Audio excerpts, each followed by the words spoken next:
don't ever go to a strip club right when they open. One of the worst decisions we've ever made. You think you get to a strip club right when they open and you're the first people there? No, there was a big fat guy in the corner who never left. I don't know why you seem like such a Kelly Clarkson guy. I am a Kelly Clarkson guy. If you don't like Kelly Clarkson, honestly, f you. And that's to everybody in the chat. If you don't like Kelly Clarkson, f you. I'm not calling you a slur by saying you love Sam Laporta. It's okay. You love Sam Laporta. Say you love Sam Laporta. Say it. I like Sam Laporta tonight. No, say you love him. I like Sam Laporta. No, say you love him, dude. I don't love Sam Laporta. But 18 and 19 is good enough for the Florida Gators. As long as you're a young, cool guy who gets top 10 recruiting classes every year and you lose games to Georgia Southern and South Florida. I hate this guy. You think I have a model? You don't have a model. You've never talked. You are being serious. You think I have a model? You ever thought about having a model? No.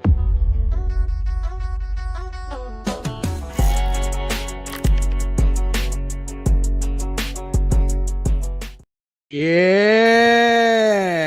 the unction is back. Boots on ground to our old setup. Steak with a nice new background, new office setup. Love it. Also, I'm kind of into the Dallas Stars hat. When we do our recap for Dallas, that's gonna slap. New studio for Steak over there. Why don't you tell the chat what you've got going on now? My wife apparently, which I just found out when I got home last night, redid my whole setup. Wife does look very good, but I'll say this: I still got to figure out the lighting. No. It's not. She did a great job. Wife. Also, I think, and we could ask the chat this. I think the frame Justin Jefferson might be too much in the background. I think it would be better. You can't do this, but how it's like Jovan, where it's multiple things. I wonder if there is a smaller Justin Jefferson thing that could work. I might just move it over to the wall and put something else behind me. Or what if you move? Okay, so like move it up and over. So whatever is on the right shoulder, your right shoulder is showing in the corner. And then you could have like other things in the background. Maybe don't you have a signed Dwight Howard thing? I got a Paulo Banchero signed jersey. I have to get that framed though. Got you. Yeah, the contrast with that light is a little white. Steak. I almost wonder if it's better with the light on. You want to try it or no? We get some chat feedback. Let's get some chat feedback. And then we'll see what you guys think. Goots in the background. Appreciate you as always. There's my empty coffee, which I got to refill, and a cutting board. Okay. I think that's better. Me too. Much better. Yeah. Perfect. What'd you do? I turned the light on. Oh, but we turned the light off. Fucking Goots is the one who told me to turn it off. Well, no, it's because it was reflecting off Jay Jettas. It is. I think it's the Jay Jettas. I think the light has to stay. But regardless, we're improving. Wife. But I gotta tell you, that's pretty fucking nice streaming at that office or that actual stream setup at Boogie yesterday. It sounded crispy. I was rewatching it back to get clips, and we sounded crispy, man. When I usually go, I don't go back and watch our streams from start to finish, but I do, or we go in and get clips, and we'll skim through and everything. And there was something about listening to us on those like actual professional microphones. And even though I may have been streaming at my worst yesterday because of how rough of shape I was in, it just sounded so good. Yeah, you did. You really did good for the shape you're in. I'll say that. I was hurting. We'll talk about that. But yeah, that was awesome. And again, Goots for setting it up, and thanks to Book It for the hospitality and having us. But man, when you stream, as much as we do every day, a couple of years now, having that set up one time, that little taste of a proper studio is like, that's fucking nice. My comp for it? Sitting courtside. That's good. Yeah, it ruins you. Ruins you. First class ruins you. First class ruins you. The other I'm like, oh, this shit sucks. Today, this shit sucks. Yeah, but you can't tell your wife that. You got to say, no, the setup's great. I'm talking about not having crispy microphones and fucking Goots having your back, bringing you cold water. Oh my God, I know he did a great job. Also, I don't know if Gooch really knows this, but he did say, remember when I think I told you, I was like, hey, is there any coffee here? And he said he has an emergency Trader Joe's cold brew. Yeah. I did not want to be the guy that pulled the cord on his emergency You cold almost brew. did it. Oh, dude, I almost did it. I would have been a little upset. Yeah. No, I know. When you were like, how much can I pay you for it? I was like, there really is not a price on that. I had a number in my head. It's going to be way too low. Just knowing you, I know the price is going to be too low. $60. Ooh, something. I would have paid you $60. Doesn't pick the gym for Gooch. I don't know if I would have taken that. Dude, I really towards the last like 25, 30 minutes. When I got up for that pee break at 11:15, I was like, all right, I'm gonna walk slowly. I'm gonna get to the bathroom. I'm gonna put some cold water in my face. I was like, when I get back, I'm gonna feel like a new man. I felt like a worse man. Yeah. And I was just ready to kind of take a nap. But you did great. You did great talking about some college basketball. We had a great time recapping. I think and then we let's tell the chat what we did the rest of the day, because it actually turned out to be quite nice. Yeah. Steak and I, so we both flew out of DFW, and flying in, Steak fucked up and he booked a flight into Loveland, which is a smaller airport. Love Field. Loveland is a tight end. Right. That's right. Yeah. Shout out Colson Loveland. So Love Field. And on the way out, you left at 4, I left at 5. We finished the Book It stream at 11 a.m. Central Time. So we had a lot of free time, a lot of time to kill. We did rent a car, so we had to go drop the rental car off. We had to get gas, so we had like something to do, as a reason to get to the airport a little bit early, but we had time to kill. So we went Steak loves Asian food, which is great because I love Asian food. And he's a big sushi guy, in case you didn't know that. But anyways, so I'm like, hey, we're leaving the Book It studio. We're like, we got plenty of time. We're 25 minutes, whatever, to get to the airport. Let's go get some food. And you Yelped something. And it was we did no free ads, but the Gold Spoon. And if nobody there at I don't want to give him a free ad. Yeah. Fuck it. Book It's just gonna have to give a free ad. The Gold Spoon. And it was about 15 minutes away. And I didn't even know if it was on the way to the airport or not. But again, we had so much time. And you said it had like 4.8 on Yelp. Now, some people don't care about Yelp. It's either Yelp or Google if you're going reviews. Whatever. We can't get picky. We're in Dallas. We don't know Dallas. And we're starving. Yeah, 4.8 on Yelp is legit. Yeah, true. Right. We start going to this place. And it felt like, if anybody's ever been to Queens, it felt like if you go to Flushing. When you go to Flushing, Queens, which is where Citi Field is, it's like you're in Asia. Like all the buildings have, Chinese, Korea, whatever the lettering, the font is on there. You feel like you're in another world. That was like the Koreatown of Dallas, because we started going. I don't know if you paid as much attention, but all the restaurants were Asian, and the lettering on the buildings were in whatever language it was. And I'm like, okay, I was skeptical at first, but like now I know it's going to be good. We pulled into the spot. You were excited. I try to manage my expectations. We sit down at this table. I got the beef bulgogi. You got the chicken bulgogi. You got this fucking soup, this wonton rice cake soup or something. And they bring you, without even ordering it, like 6 little dishes and some rice. We each had a Diet Coke. Oh my God. This place rocked. Yeah. I couldn't stop thinking about it all day. That meal was absolutely delicious. I knew anything I had for dinner at the airport was going to pale in comparison to how good that food was. I mean, it was absolutely delicious. It was awesome. So that was a great meal. And I'm like, okay, I'm getting a little bit of life. Then we go to the airport. We drop the rental car off. We got the gas. We take the shuttle. We get to the airport, DFW. I'm not familiar with DFW at all. It's a very interesting airport. There's like 5 terminals, but they're lettered. And there's a little monorail that takes you to each. So we go to the Delta terminal, which is E. But D has all the cool shit. It's got all the lounges. It's got all the shops. And I think because DFW is an American Airlines hub, correct, so they don't really give a fuck about Delta. If you go to the Delta terminal in LaGuardia, oh, baby. Yeah. I'll go there just to hang out on a Saturday night. That's how nice that place is. Yeah. So we get to Terminal E, and we get in, we get through security, breeze through security, but overall a solid airport, right? Like I would give Dallas a B. Yeah, it's okay. I think you nailed it. it like neglects Delta because it's such an American Airlines hub. But like I said, my sister used to live in Dallas, so I've been there tons of times. And usually when I go, I fly American. It's a different experience flying American into Dallas. For sure. 100%. Yeah. Okay. That's fair. Nothing great about the Delta terminal. Let me just say that. But I did. So we'll get to this. But yeah, there is construction going on. That's fine, because there was construction going on at LaGuardia for 10 years. And I'm telling you right now, when that shit got finished, oh my God, it was like worth every day. Yeah, LaGuardia fucks. So we go to the Delta Sky Lounge. Not great. Delta Sky Lounge, not great. Very basic, very generic, but fine. A very fine place to kill an hour and a half easily. I am struggling. I'm struggling, and we're just sitting on this chair. It's actually kind of like, it's not slammed, but it's busy. And it's about 2:00. You have to board in an hour. I have 2 hours.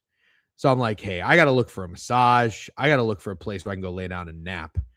So I went and asked the lovely ladies at the entrance of the Delta thing. And they're like, oh, there's an information tab. It was a big electronic thing. It was not an actual person.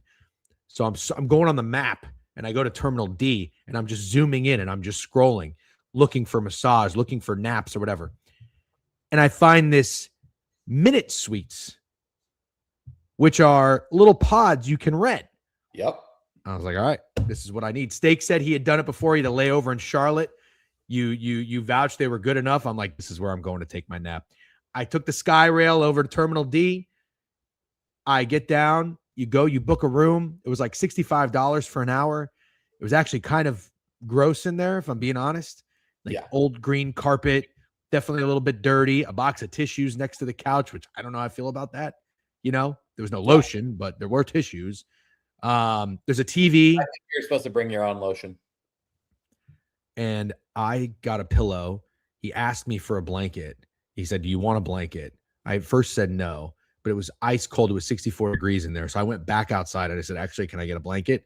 I got a blanket. I turned the lights off. I plugged my phone in. Out. 48-minute nap. Out. Per my Oura Ring. I mean, I set my alarm. I set it for 3:27 p.m. Woke up right when the alarm went off. Perfect timing, perfect execution. Yeah. So I just want to say, overall, thank you. That saved me. That saved my life. It was life-changing. I felt like a new man. I went back to the Sky Lounge. I had a little plate of food. I took a shit. And then I went and I boarded. No problem. Got on the plane. Nice. I think it was an Airbus 220-300. Yeah, that's what I took to Atlanta. Nice plane. Nice plane. Newish plane. I had 2 gin and ginger ales. Felt good. Not the smoothest flight, but that's okay. Weather in New York City was fine. Get home. My wife says, I got food for you. Guess what it was? Korean. Thai food. Close enough. And I had this Thai food. It was some pad siu with beef and some chicken fried rice. And I got to tell you, it just did not taste the same. Yeah, I'm sure it didn't. That shit was really good, man. Really good. So how was your flight? It was good. So the flight to Atlanta, I was sitting next to a guy who, and I thought this was weird until he explained it. He said to the flight attendant, can I please take a picture of this cockpit? Oh, I don't like that. I know, really weird, but he seemed like a nice kid. And she was like, yeah, you actually can, but it's when the flight lands. And he's like, oh, sorry, I'm not trying to sound weird. This is my first time in America. I'm coming from Norway, and I've been flying or at airports for 40 hours. And my final destination is Atlanta. And so after that, I was like, okay, he's creeping me out a little less. And at the end, the captains took a picture with him. They let him go in the cockpit, take a picture. Before they even opened the gate to let people out, they let that dude back in the cockpit to take pictures and shit. I don't like that. Yeah. And then on my final leg to Orlando, the guy sitting next to me had a Kansas fucking whole get up on. Kansas hat, Kansas starter jacket, Kansas out. And I had just placed my Kansas wager. So I told him, I'm like, hey, man, got to sound crazy. I know Darren Peterson just got ruled out, but I still like Kansas tonight. He's like, I hope you're right, man. Sure enough. Yeah. Wait, you said Kansas might have been fake sharp, though. Not without Darren Peterson. Oh, right. They got to 5.5 after Darren Peterson, and then that was a wrap. That's funny that you say that about picture of the cockpit, because I try to do this thing where I try not to pay attention when people are getting on the plane, because if somebody, there's always like a weird thing somebody does. And I'm just like, I don't want to get weirded out. I want to just like tunnel vision, tune out. Yesterday, we didn't have a full flight, so we were going to push back early, but we're missing one guy. And his name's like Miragon Yugoslav. And it was like some crazy like Eastern European name. I don't think anything of it. I'm just like, damn, what a name. Like, can't wait to see what this guy looks like. Maybe MMA fighter or something. Sure enough, the guy gets on the plane, fucking like jumpsuit, totally looks like a Russian hitman. And the guy's walking, can't speak a lick English. Guy's walking down, and he just sits in the first open seat. I'm in like row 14 or 13. He sits in like row 10. And they come up, they're like, sir, that's not your seat. And he's just like, huh? And it's just like, let's see your ticket. He pulls a ticket, and he's like, yeah, you're in 27A. Oh my God. How does that even happen? I'm serious.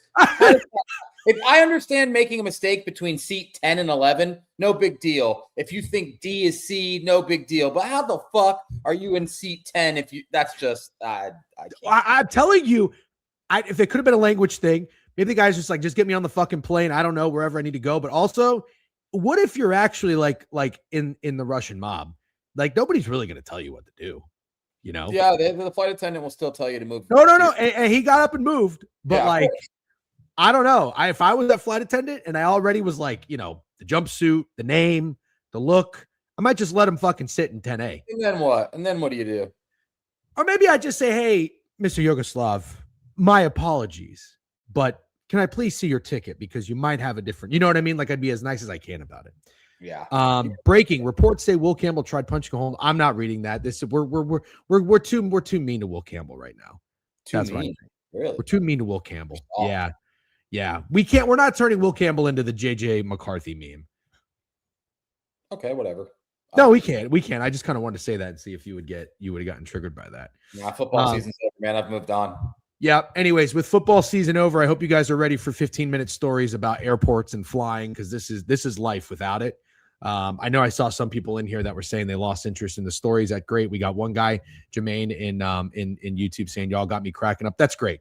That's great. Some are gonna like it, some are not gonna like it. Listen, if you can't handle us at our most boring, you don't deserve us at our most exciting. Okay. Thought yesterday was a great show. Again, I'll stop saying it, but thank you for booking and to Goots for getting there 8 a.m. Setting it up. I can't say enough good things about Goots, except for the fact that he wore a Lamar Jackson shirt on the days of the Super Bowl. That was still pretty outrageous to me. And wouldn't sell you his coffee for $60. But other than that, well, to be fair, I didn't make him the offer. He wasn't going to do it. Man. Yeah, he probably wasn't going to do it. But I think that was a pretty selfless act to not take him up on his emergency coffee when I really, really could have used it. So anyways, Jeff definitely wrote a lot of fluff in school essay. But dude, I was not a school essay writer. No, that was not. When you had to write, I could see it being fluffy. Yeah. One time it was intermediate algebra. I think that's the name. Me and my friend Tim, you know my friend Tim. Shout out Tim. Hilarious guy. Interesting guy. But we were in a group project, and typically when you're in group projects, you have a smart person. Well, we didn't have a smart person. It was just two people, and it was him and I, and we didn't choose each other by choice. Like, I would always try to pair up with a smart person. We took there was like examples of how to do the project. We stole it off the teacher's desk, and we basically copied it word for word, but just changed like a few things. And we're like, oh, dude, this is going to be great. So what happened, Steak, I know you were homeschooled, but when you turn in your project, you get your project back with a letter grade. Okay. And so I went to high school. You realize that, right? All right, fine. Yeah. Okay. I know. I kind of forgot. Sorry. Okay. So I went to high school. All right. So we get our project back. Me a project back with a grade. That's crazy. I'm just being polite. I don't know how long you were fucking homeschooled. Anyways. So we get this project back, and I can't wait for it to be like, oh man, this is great. Like, everybody worked so hard on this project, but here we go. We're going to at least get like a C plus a B or something. It didn't have a letter grade. It said, see me after class. Was it like a C? No, it wasn't clever like that. That would have been cute by the teacher. That would have been very funny. Why are people saying I'm shooting straights? That's not mean. What's mean about that? I fucked off in school. There's nothing wrong with being homeschooled. Steak's smarter than I am. He would kill me in trivia. I bet you if you and I went head to head in a trivia match, 25 questions, you'd probably get 20 right. It would strictly matter, like the topics would really matter, because like I don't know anything about science, like anything science related. I'm not getting it right at all. I think we might have to get David Espinal out of the chat. This guy provides. Yeah, he is. David Espinal is obsessed with me. I owned him on Twitter one time. Tried his entire life. Probably more likes on my rebuttal to him than he's ever gotten in his entire life. Yeah. But now he's just obsessed with me. I do think this guy provides. David Espinal signed. You can hang it up in your house. Do you think we should just block him and get him upset? I don't care. No, I know you don't care, but he takes up things in the chat. I mean, I'm going to ignore him, but I just wish that we could I like when people chirp us and keep us honest, but you have to have a balance and provide some value. This guy just sitting here taking time out of his day to just keep saying you're a drone 100 times is just especially when you remember yesterday I make a tweet. I like the Lakers in the over, right? The game goes over and the Lakers don't cover. You can't chirp the Lakers without mentioning that I also took the over. Otherwise, you're just chirping losses. You didn't mention that I had the Jazz money line yesterday. Just obsessed with me. Obsession. Oh, T chirped your Lakers pick? Yeah, but then doesn't mention winners. If you want to do a little bit of both, I'd be down. But yeah, David Espinal's a dork. I don't even know what being a drone means. Yeah, I don't know. I have no idea. Not a very, very funny guy. But listen, this is what we do, David. We try to take in people that come in. You're not very funny. You're terrible at chirping. You're not the first person that's been here to do this. We can help you. You know what I mean? We tried to help Prime. And I think for a while we were making progress. I don't know where Prime Bets went. Hope he's okay. Hope all is well. He's cranking the content. Prime Bets owes every bookie in the world money. I think that's okay. Prime Bet has the mob. You know that guy on the plane that you saw, the Russian mobster? He was looking for Prime Bets. Well, I would think Prime would be a guy that has some backing. Like Prime's dad is definitely deep in like Dallas oil money. That's what I would think. He's still pissed about the halftime show. Oh yeah, Prime goes to Oklahoma State now, dude. Being that big of an Oklahoma fan and then going to Oklahoma State, crazy behavior. Like that just can't happen. Yeah. Being a Notre Dame fan, I would not take a full ride scholarship to Southern California. I could never do that. I could not do that. I mean, it sounds like a good time, but I could not do that. I hate them. Well, you never have to worry about that. I know. You never have to worry about making that decision. Yeah. I couldn't imagine what it would be like to get a full ride scholarship somewhere. That would be so cool. Okay. I low-key forgot Prime existed. Yep, what a little shoot 'em up say. You got to be a dumb fucking bastard not to get into OU. Really? OU is not a good school? I don't know anything about that. Would you take a full ride to Michigan? You know what? Hot take? Yeah, I would. I don't hate Michigan anywhere near as much as I hate USC. I think Michigan seems like a pretty fun school. I had no idea how many West Coast kids went there, though. That would kind of turn me off. No offense, but just West Coast people in general at this stage of my life, like, just not on my same level. Nice people, but like just not my same level, if that makes sense. Just a little too like. I would take the ride to Michigan for sure. Yeah, I would take Michigan. Michigan's tough school to get into. It is. I do know that. Even before Pranav, shout out Pickett, not ass kissing here. Sponsor. I did meet some people from Michigan. There's a lot of Michigan people in New York City. Very, very smart people. And for the most part, they're, you know what they are? They're a good blend. We talk about it all the time. I think we can get perceived as guys who are like anti-nerd, because we maybe call people that, or we say we're going to stuff people in lockers. We like nerds, but we don't like the on your high horse, I'm smarter than everybody. I have my model, my numbers, my analytics, my CLV. Go fuck yourself. I like the smart people who are also down to act like idiots, and you can get a beer with them. That's kind of Michigan, in my opinion. Yeah. So I would say this, Michigan, I'll give you some pushback, a little bit of pushback on Michigan because I'm a Michigan guy. Sure. IDJ Fitz 5 sub banks. Gotta mention that. DJ I gotta be better. Grealish Cab, T Crizzy, No Doubter Daddy, Adams got picks, P. Rux, Lil Shoot 'em Up, all got stream streaks. Boston Sports Store resubbed W's. I think I saw was it Danny E with the 45 stream streak? That's pretty crazy.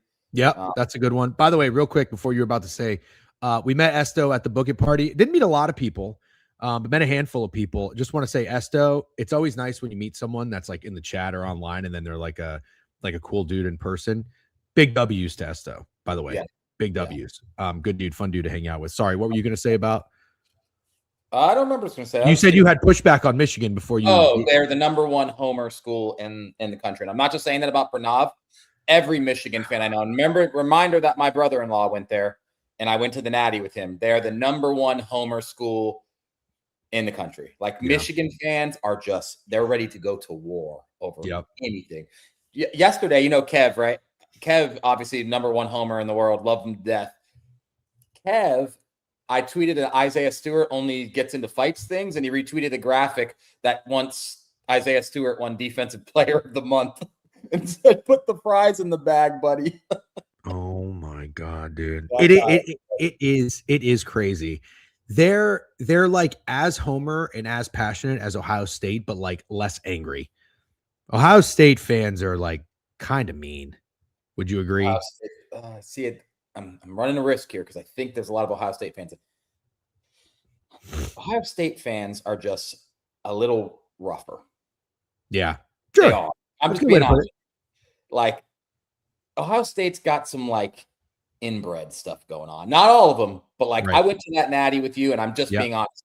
A lot of those Ohio State fans look like the hills have eyes. Yeah, they really do. They look like they kind of like all look like they would be like from the mountains in West Virginia. I thought that was strange. It was strange. And it was not every Ohio State fan. I want to be clear. We have a lot in our chat, and we like a lot of them. And the guy that I sat next to with his dad was awesome. And he even said there was a guy. Do you remember the guy across the aisle who wouldn't shut up about Riley Leonard going from? Yeah, didn't Joey Dumps like chirping back, and then you're yelling at Joey Dumps for getting about to listen to a fight? Joey Dumps talked shit to 3 Ohio State fans before the game started, and I was like, Dumps, I love what you're doing, like at its core. But if I get kicked out of the national championship game before it starts, I'm gonna be really upset. Yeah, we were nowhere close to getting just. Yeah. But like, you never know how a Hills Have Eyes person might react. But there was a guy just piss drunk, Ohio State fan, screaming the top of his lungs in this section of that. Your quarterback went to Duke. And would just like wouldn't shut up, and like no one was laughing. Everyone's looking at him, and you could just tell like that was the guy you were talking about. And the Ohio State fan we sat next to was like, this guy does not speak for us. Like we don't claim him. And I was like, it's cool that you said that. So don't want to shit on. Dilly Daggers with a sub. Imagine if Stewart played as hard as he tries to beat people's ass. That's a good segue. It's 10:32. It's life without football. Thank you all for tuning in to the board review here on the Book It Sports YouTube and Twitch. By the way, if you are watching on YouTube, always like and sub. We're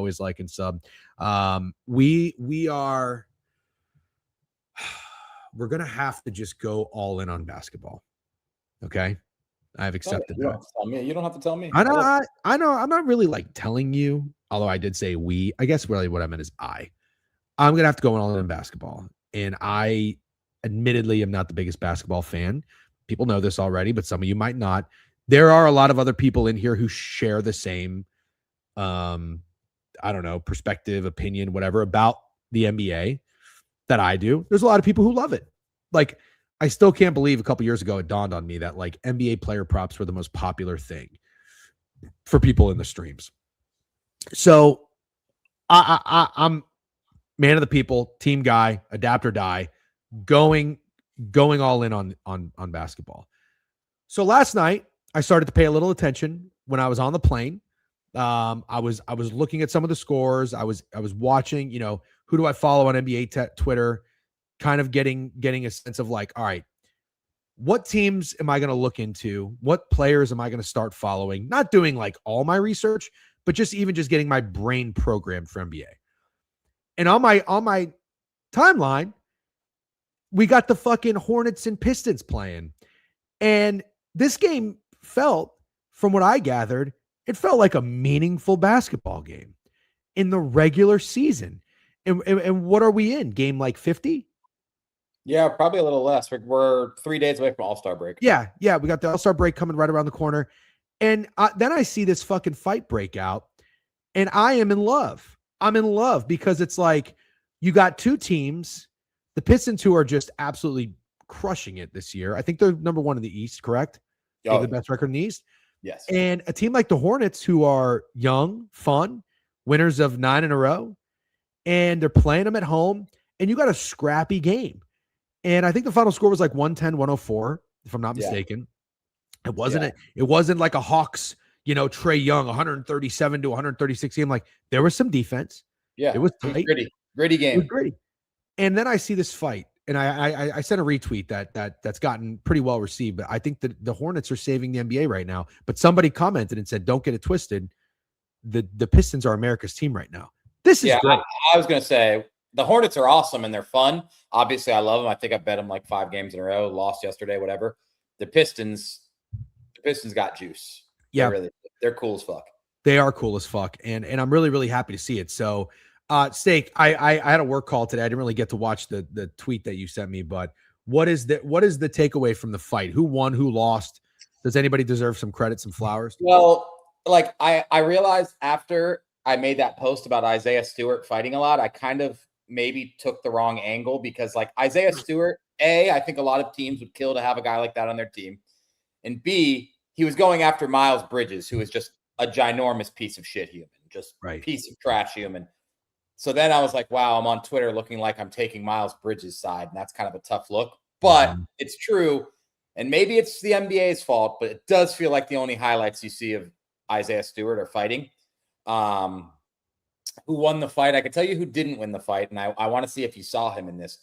Did you see Duncan Robinson? No. You didn't watch it? No, I told you I didn't get to really watch. I mean, I saw the fight, but I saw a couple clips. I didn't notice Duncan Robinson. What did he do? He did absolutely nothing. There's like people fighting around him, and he like shrugs his shoulders, turns around with his back to the fight, and just like walks off. I have a question. Can we watch that? Yes or no? Like, can you I don't really. Do you want me to do it?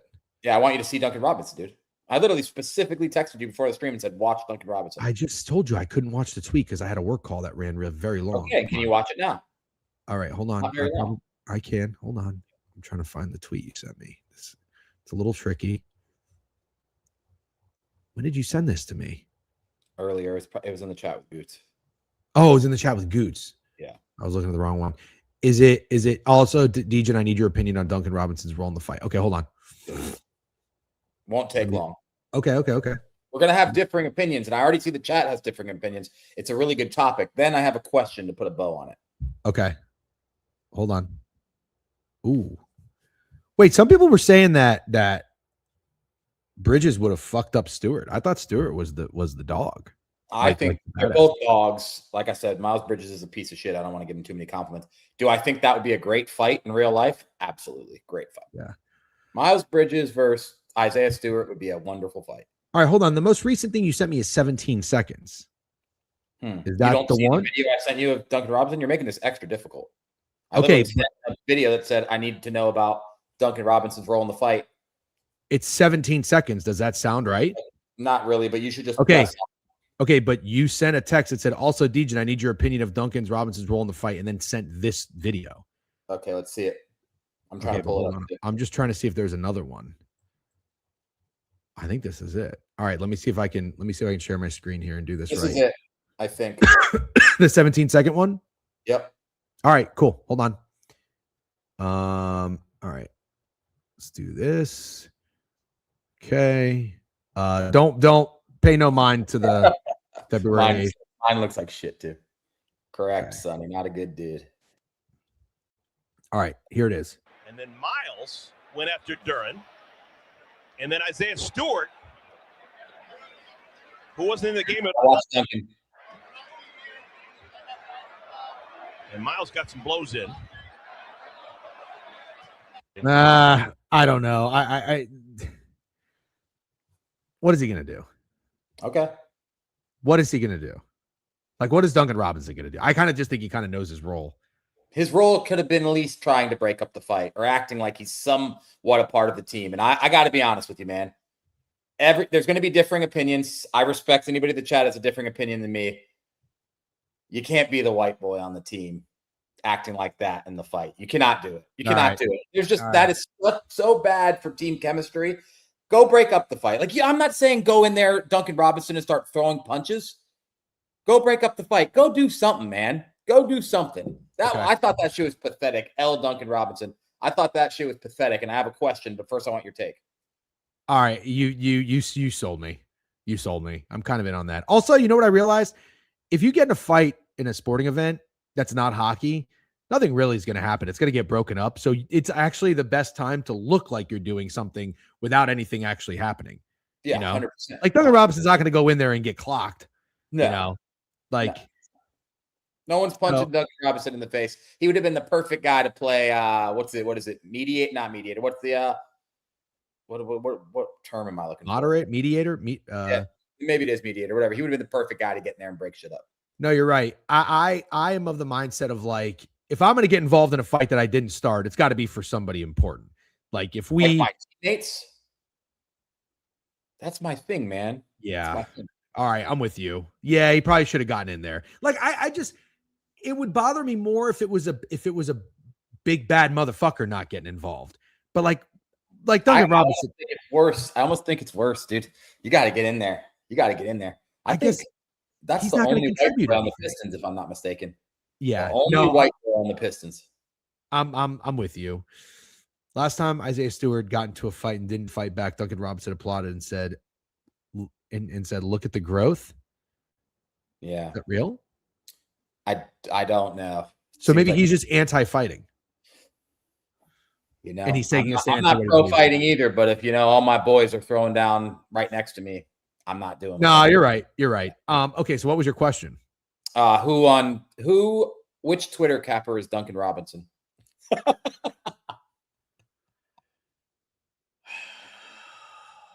Which Twitter capper is Duncan Robinson? Yeah, like if there was a fight, a brawl between all the Twitter cappers, which one would do that?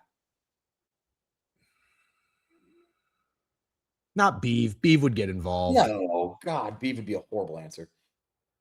Well, Beeve just kind of reminds me of Duncan Robinson because he's like long and lanky and white, like pasty ass white. Rosa. You think so? Rosa's in the chat. Yeah, and I'm not a fighter either, but Rosa's like definitely not a fighter. But I could see him probably doing one of those. Yeah, and I won't go too into this because I know he used to work on this channel. Mikey Overs is another good one. That's all I'm going to say about that. Probably. Alex Caruso trash ass. I saw Alex Caruso gotten some heat. I don't know if we really want to talk about it. Oh, wait. It was about like fake insider info or something? Yeah. Yeah. Did anybody see this? Areas. What's that? I don't know a lot of these names. Who? Sean Perry? I don't really know who Sean Perry is either. I don't know who that is. Yeah. We try not to really get involved with that side of sports betting Twitter. It's just, this is deep dark hole. I blocked the word elf. I muted the word elf. Oh, I know. Yeah. That's how much I hated that era of whatever that was. Caruso gave Trent the fake info. So I saw something where he was like, Alex Caruso does this thing to begin with, and it works. It's rage baitish. It's stuff that like that Beef does very well, where he's just like, this is going to be the easiest bet of our life. And then if it doesn't hit, he'll retweet and say, I'm going to KMS. You know what I mean? Yeah. But Caruso is like very, very matter of fact. That's what it is. It's being matter of fact. And still, I still think you need accountability. If you are going to believe a fucking guy on Twitter like Alex Caruso, somebody you never met in real life, is telling you something that's matter of fact, you're kind of an idiot. Personally, that's my opinion. So you deserve some of the blame. But I think he got shit because he was like, he bet something on Kalshi to happen. He was like, I have very credible information that this is going to happen. And then a lot of people bet it and lost, right? I think that's what happened. Yeah. I'm not going to give him too much shit for that, man. I'm not. My buddy Tim texted me and said he had very credible information that Cardi B would perform. Yeah, right. But your buddy is telling you.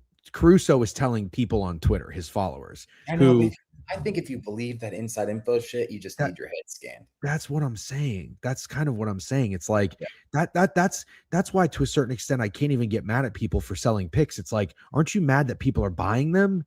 You know what I'm saying? I'm not saying across the board. Like some people that want to sell picks can sell picks. It's fine. But then there are some people, it's like, I can't believe this guy's selling picks, but I more so can't believe that somebody's buying them. I'm more mad at the people buying this shit and believing this shit than the person spewing the bullshit. Yeah, makes okay. sense. And I get what Token and DC are saying. What are they saying? They're saying he has 400,000 followers, so he has a different level of responsibility, and that's perfectly fair. But it also is kind of a testament. I don't know Caruso personally. Maybe he's a nice kid. Maybe he's not. I have no idea. But the fact that he has 400,000 followers is also kind of crazy. I think it's being matter of fact, and people believe you. And then if you're right, it's like, oh shit, what he's saying is the gospel. And then if you're wrong, you get really mean DMs. But that's the risk you take. You know, you get the growth. And Tristan DeLito saying at the same time, inside info is a real thing. It's a real thing when it's real. The problem is it's very often not real. I mean, we've talked about it on the show many times. If someone tells me they have inside info on a game, I literally bet the other side. I've been doing it for years. Yeah. So this team has the flu. I'm betting on that team. We're flu buyers. We're flu buyers. Oh, the Milwaukee Bucks partied at 11 last night till 5 a.m. I know the VIP manager, so you better bet the Heat tomorrow because the Bucks are going to be hungover and tired. It's like, yeah, you can go ahead and give me the Bucks then. Yep. I'm about to start selling picks. I'm gonna call it the main slate. Good luck. John says this segment is from the L Show. Let's move on. Fair enough, but to be fair, it's also life without football. So in February, when we have the All-Star break and there's no hockey because the Olympics are so important, when we started, you're gonna have to get used to this type of shit. But without further ado, I think we should probably dive in a little bit. Let's talk what happened yesterday in college basketball. Yeah. Kansas electric game. First, Louisville. What about them? Are you nervous? About who they beat? They beat NC State, a very good NC State team. Belt to ass, as the kids say. Remember what I told you? I told you you're going to take NC State money line. Yeah, but then I also said 6.5. That's the only thing that matters. No. It was an option A or option B. I said if NC State's not winning, 6.5 is telling, and Louisville's going to kill them. Mikael Brown had 45 points. 10. Mikael Brown's he's great. I've always said he's great from day one. He's great. Orlando, he's from Orlando? Nope. I think Louisville at 65-1 is really good value, actually. Oh, that's hilarious. This is what drives me crazy about you. Why? You fucking pick a side. You were laughing in my face a week ago. And now it's good value. You're a word I don't know if I should say. I can't believe you think I'm being serious.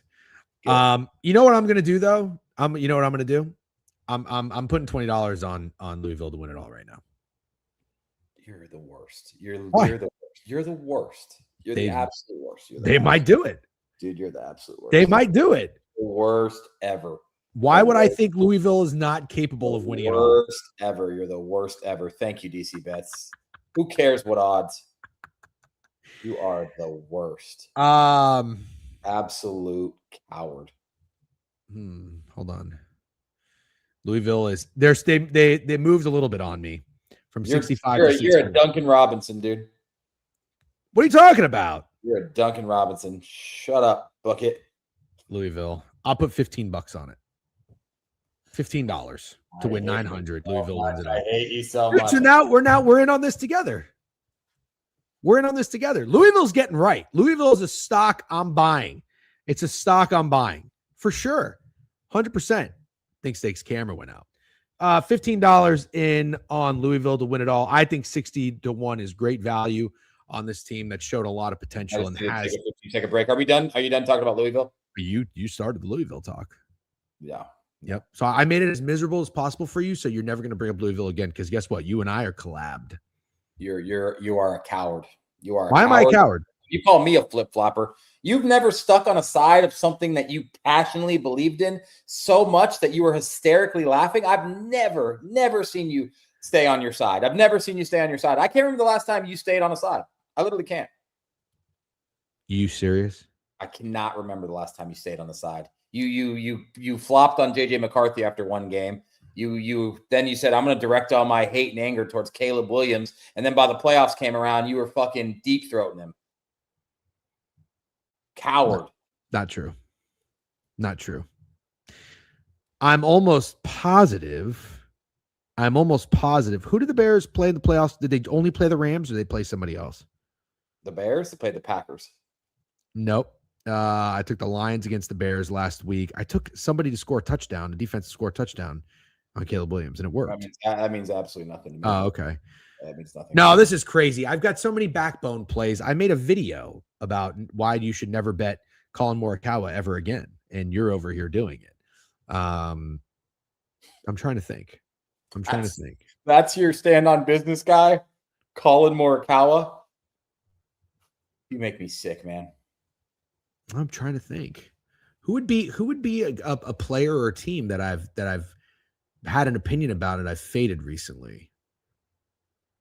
I think it's pretty telling that you can't think of one off rip. Who's yours?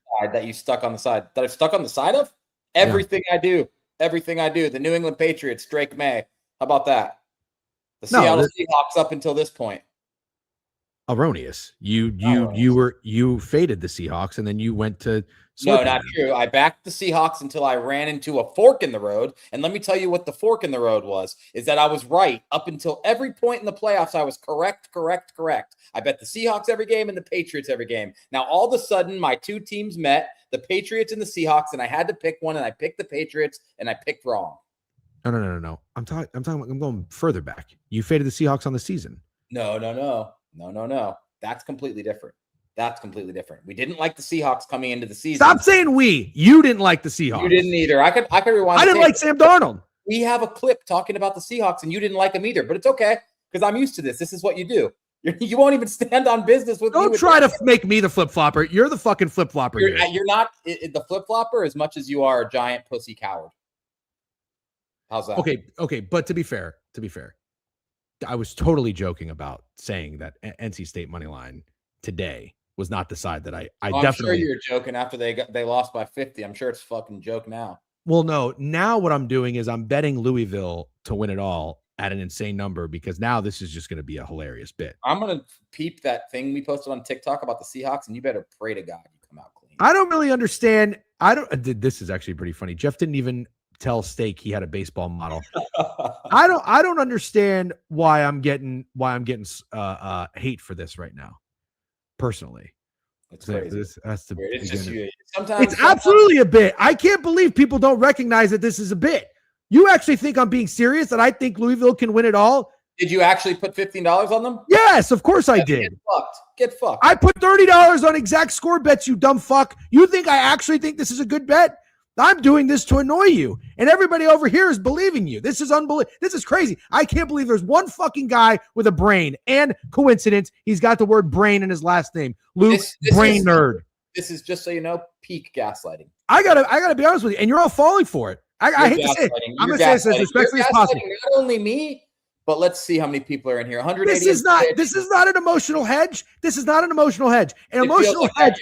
You're gaslighting. What fucking emotions do I have tied to the Louisville basketball team? Zero. Oh, yeah, because it won't be the funniest clip ever if they make a run and you were hysterically laughing about having a future. No, now it's going to be annoying because now I'm going to be celebrating Louisville's success if they have any at all. This bet is not hitting. So fun. Oh, that's so fun. A week ago, you were laughing in my face, but now this week you're going to be celebrating their success. How fun. What good content. I think it's great. You see the chat? I can't even keep up with the chat. They're all so mad. They're all so mad. You are a gaslighter. You're a gaslighter. This is the first time I've actually gaslighted, and I got to tell you, I can't believe how much it's working. I can't believe it. Be careful. But yeah, Zach is actually angry. To say that I don't stand on business like ever is crazy talk. Yeah, you don't. I don't. No. For 2 weeks, I think I kind of stood a bit on business with Drake May not playing well in the Super Bowl. You didn't bet the Seahawks. So what? You bet Stephon Diggs to win the Super Bowl. I took the under. I took the Patriots scoring bands. Yeah, plus 145. Took the Seahawks 21-30. Nah, you stood on business with the Patriots being bad in the Super Bowl for sure. You definitely did. You didn't fully stand on business. I know what I did. And this is I hope this lands with you. I stood on business 2 times because I stood on business all the way back to what we were just talking about, not trusting Sam Darnold. And then I stood business on recency of not trusting Drake May in the Super Bowl. Therefore, no side was taken because that is standing on business. That's how much you stand on business. I'm just going to be honest with you. I don't know that I can even having this conversation anymore. No side was taken, followed by that was standing on business. That's crazy. No side was taken, bro. No side was taken. No side was taken. You didn't stand on business. Took the under for You 3 kneeled years. on business. Thank you, Wild Jabroni. Did something on business. How about that? On business. On business. It's not clocking to you that he's standing on business. I like that. Sitting on shit. Sure. Yeah. Do you That's know not that's the opposite. I want to see how old you are. It is not horrific to take a side on a Do Super you know Bowl. what low-key iCarly's quote is from? Yes or no? I want to see just how old you are. Yep. Who said it? Justin Bieber. Bang, cash it. Good job. Proud of you. By the way, I have something to tell you. You've got Rugrat brain. We've got a lot of Rugrat brains in here. Just so you know, if you listen to bookmakers, fine, I'll have the floor for this one. If you listen to bookmakers talk about the Super Bowl, I know this is going to blow your mind. Their handle on the side, you listening? This is real life stuff. Yeah. And I know it's going to blow everybody's mind. The handle on the side of the Super Bowl is very light. The prop exposure is insane. It's the Super Bowl. The Super Bowl is meant for props. If you want to act all tough about you didn't bet on a team to win the Super Bowl, stop it. Nah, I'm not acting all tough, man. I'm telling you, you didn't stand on business. That's all. It's just truth. You can't gaslight. There's nothing wrong. Oh, yeah. Nothing wrong with not taking a side. Only a loser better would say something like that. Get his fucking ass, Alan Dims. Get his ass. Nothing wrong with not taking a side in the Super Bowl. Only a losing better would say, no. That's not. He's not directing that at me. That's incorrect. I didn't say there was something wrong with taking a side in the Super Bowl. I say there was something wrong with not taking a side in the Super Bowl, but then acting like you stood on business or you were so confident in the Seattle Seahawks that you didn't bet them. That's the problem. No, I wasn't confident because, like I said in the beginning of the season, I don't trust Sam Darnold. Standing on business, not flip-flopping. You don't know what that means. All right, let's get into the board. It's 10:56. Wait, we didn't talk about old Kansas and Arizona and Darren Let's Peterson. talk about Kansas and Arizona. I have a couple things I want to talk about here. Can we talk about Darren Peterson first? You got to explain to me. Tell me why I shouldn't hate this fucking player. I'm not going to say hate's a strong word. Tell me why I shouldn't. Tell me why I should respect Darren Peterson after he goes out there and he says, "Coach, I can't play. I've got the flu. I'm sick. Blah blah blah blah blah." And apparently, this is his fourth time missing a big game. He's one of the most talented players. He's getting paid NIL money, I think. I've done all my due diligence on this. But is he the most gigantic pussy in college basketball? Or give me a reason.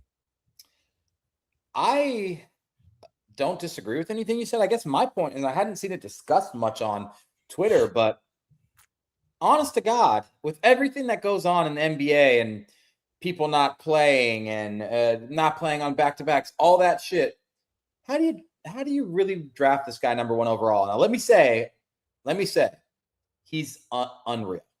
He's unreal. Like, he really is. I think he's the best player in college basketball. He is absolutely unreal. But, man, you want to take that guy number 1 overall who sits out with the flu playing the number 1 team in the country at your house? I just feel like that's fucking pathetic, man. I feel like it's really pathetic. I completely agree with you. I'm just looking at some people in the chat. Yeah, especially playing the number 1 team. I saw Bill Self said, yeah, we thought that adrenaline was going to take over. And he was going to play. I guess I would probably think the same thing too. I mean, look, if you're sick, you're sick, but people play sick all the time, and kind of just think you can go out there for 25 minutes and play a 40-minute basketball game. Yeah. It's kind of funny. I don't know if you remember, but this just happened with Texas Tech and Christian Anderson. And I had Kansas in that game, and people were like, "Oh, come on, bro. You can't celebrate that win. They announced Christian Anderson was out 10 minutes before tip. You got lucky." I don't give a fuck if I got lucky. And then there's people yesterday on Kansas plus 2.5. They have no idea Darren Peterson's not playing. They hit their bet, and you don't hear a peep. Did you get lucky? Just so funny. Like, Kansas still won without Darren Peterson. You didn't project that to happen when that's you a good point. Yeah, that's a good point. Gamblers are very funny. However, yeah, no, good. Go ahead. I can't. I think I was ready to tell you, like, I compared this guy to Kobe when you asked me who Darren Peterson reminded me of. I don't know if I can take this guy number 1 overall. That's fine. I got no beef with that. By the way, Luke Brainerd had a really good comment, and we can move on. But he said that what you're trying to say is I can't Vic lap my Drake May take because I didn't bet the Seahawks. Fine, we can agree to that. W Scam, pussy is crazy. This is also what I wanted to talk about. Luke Brainerd's on fire today. If David Espinal could be more like Luke Brainerd, that'd be great. Did you guys see the Arizona Barstool account leak that text about DP? Did you see that? The guy on the sideline? Yeah. Was it a text? I'm sorry. I'm dumb. So was it a text to Bill Self? No, it was not a text to Bill Self. It was a, by the way, real quick. No one flamed me that I said I was dumb. Yeah. No, it was not a text to Bill I didn't get it. I guess I didn't really get it. That is kind of crazy though. I'm not saying I'm not shitting on you. You could say I'm dumb. You could say I'm dumb. To think that was a text to Bill Self is the dumbest thing I've ever heard in my life. Darren Peterson, resume, missed half of Kansas's games, sat out the second half against your biggest competition.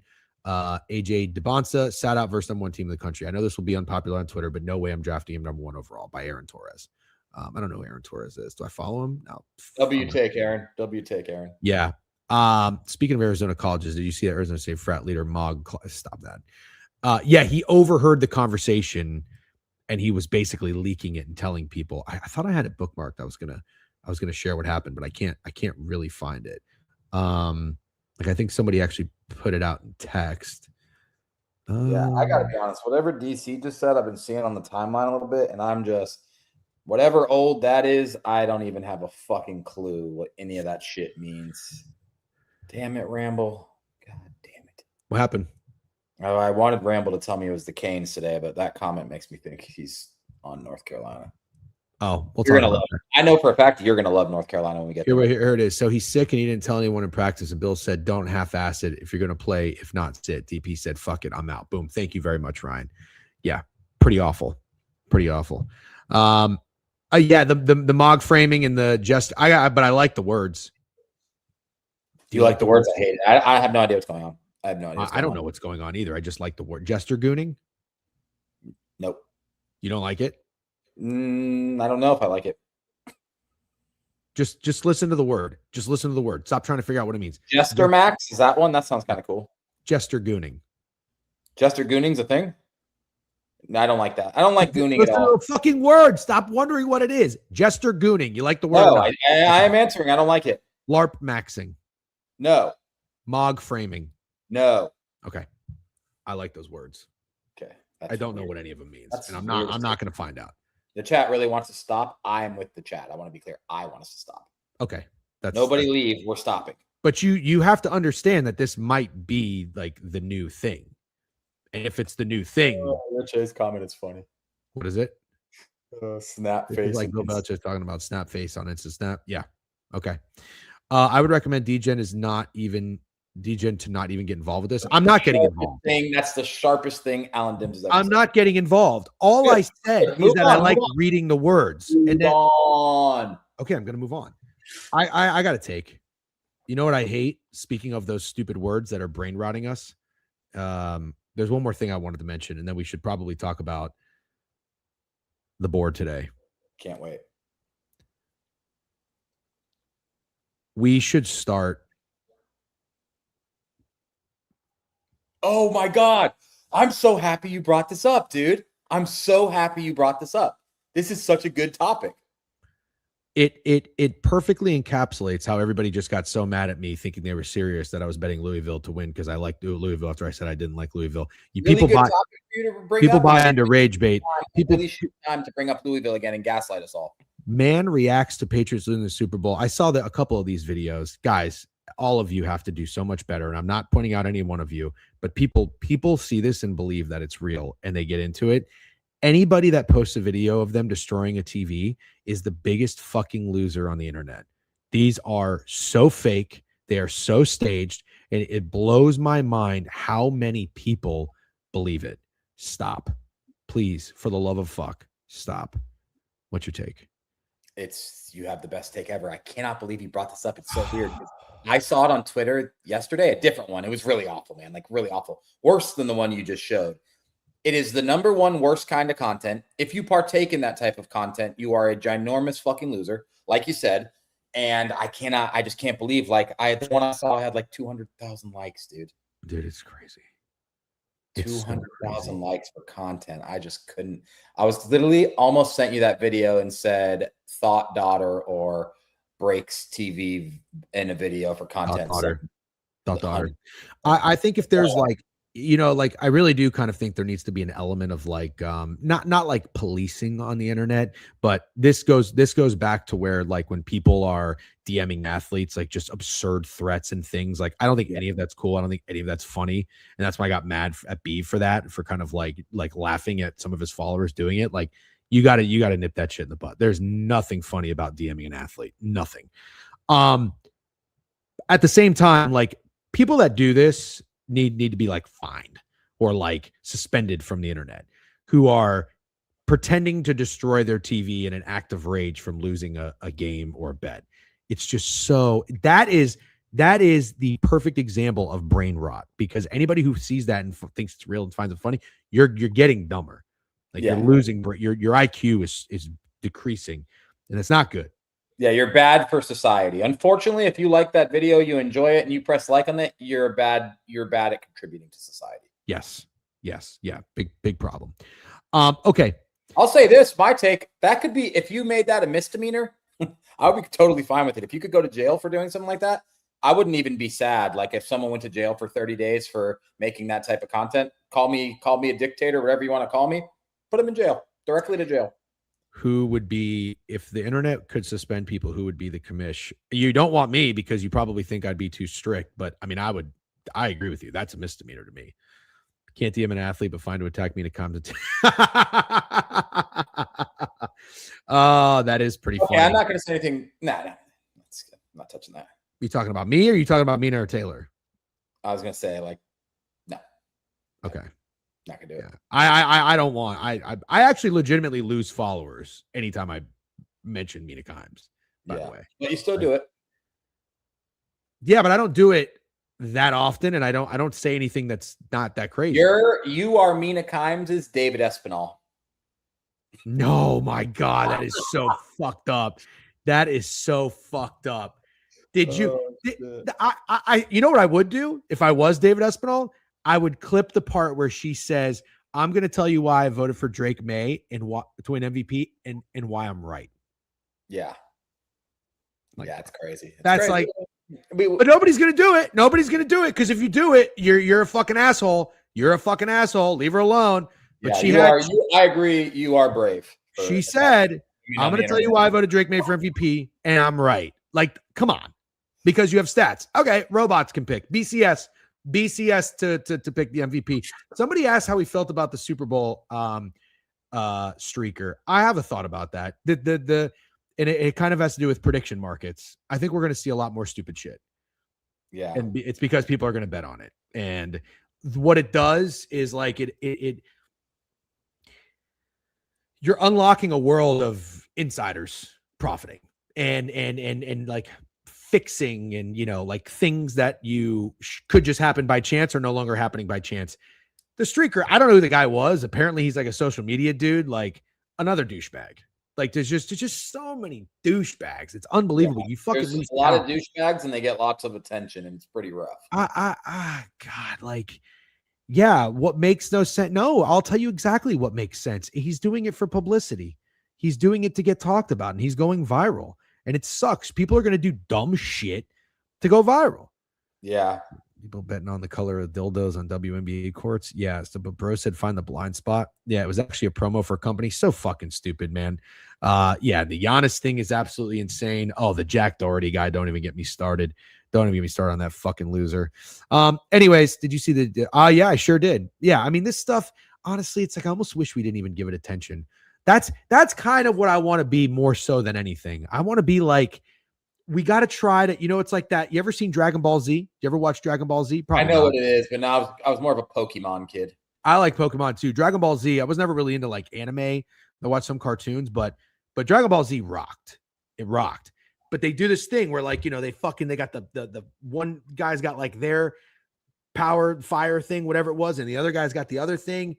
And it's like, oh no, the bad guy's thing's going to fucking overtake. But then the good guy's thing's like, we got to be the good guy pushing back on the bad guy, dipshit, loser, not funny of the internet world. How can we do that? And ultimately, that's what we need our chat to do. Everybody's got to push back. I think we're outnumbered, vastly outnumbered by. It's getting scary out here. Oh, it's getting real bad, dude. Like the brains are being rotted. The things are not funny. The content sucks, and the douchebags are just running fucking rampant. But we got to try to be the fucking good guy back there. Real quick, let me do an update. Dilly Daggers resubbed 30 months. Dilly Daggers. Devon 72, 20 stream streak. Auto tail your play. JJ Miles. Did you put the play in here? We got to tail that. Barbera 7 stream streak. We can get that up, I know. An unknown 424 with a new follow. Oh, Straight Locks funded him. Well, I'll still tell you, JJ. But we really are living out idiocracy. Super Saiyan Goku was fucking goated. He really was. Not spend 15 minutes of a stream talking about it and feeding into it as a start. I don't know, but I think if we talk about it in the right way, it might be a good thing. Oh my God, 28 million views on that tweet. Holy shit. That's crazy. His auto tailing was USA curling. I don't even know. Are you betting on the Olympics? No, I haven't bet on the Olympics yet. But speaking of the Amanda Vance tweet, it's got so popular that my world started to collide with my wife's because she was talking to me this morning. She goes, "Yeah, did you see like that girl like Vance was watching the Kid Rock show at the Super Bowl show?" And I'm like, "Oh fuck, my wife found Amanda Vance. This is probably not good." That's brutal. Yeah. I was like, "Oh yeah, she sucks ass." Yeah. Okay. All right. We'll talk some sports. We'll review. Yeah. We'll review the board. This has been an hour and 10 minutes of debauchery. How do you say that word? Wow, what a beautiful college basketball board. Debauchery. Right? I thought it was debauchery. Yeah. The road to hell is paved with good intentions, Jeff. Just ignorance the stupid stuff. Very well said. Everybody said yes, finally. Yep. All right, we've got some games to talk about. But before we do, you know what time it is? Pee break. All right, guys, we will be right back.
Zega's out. All right, hold on one second. Pee break. There we are. Okay, let's lock in. Everybody lock in. The moment you've been waiting for. Now we finally talk about sports. If we haven't lost everybody. One quick question, if you don't mind. Don't need a long, drawn-out response. Just a quick answer. Because summer's coming and football's over, are we going to get some kind of hangman set up for you? Yeah, I'll get a whiteboard. And so when can we commit to it for next week? Next week. Next week. Next week. Yeah.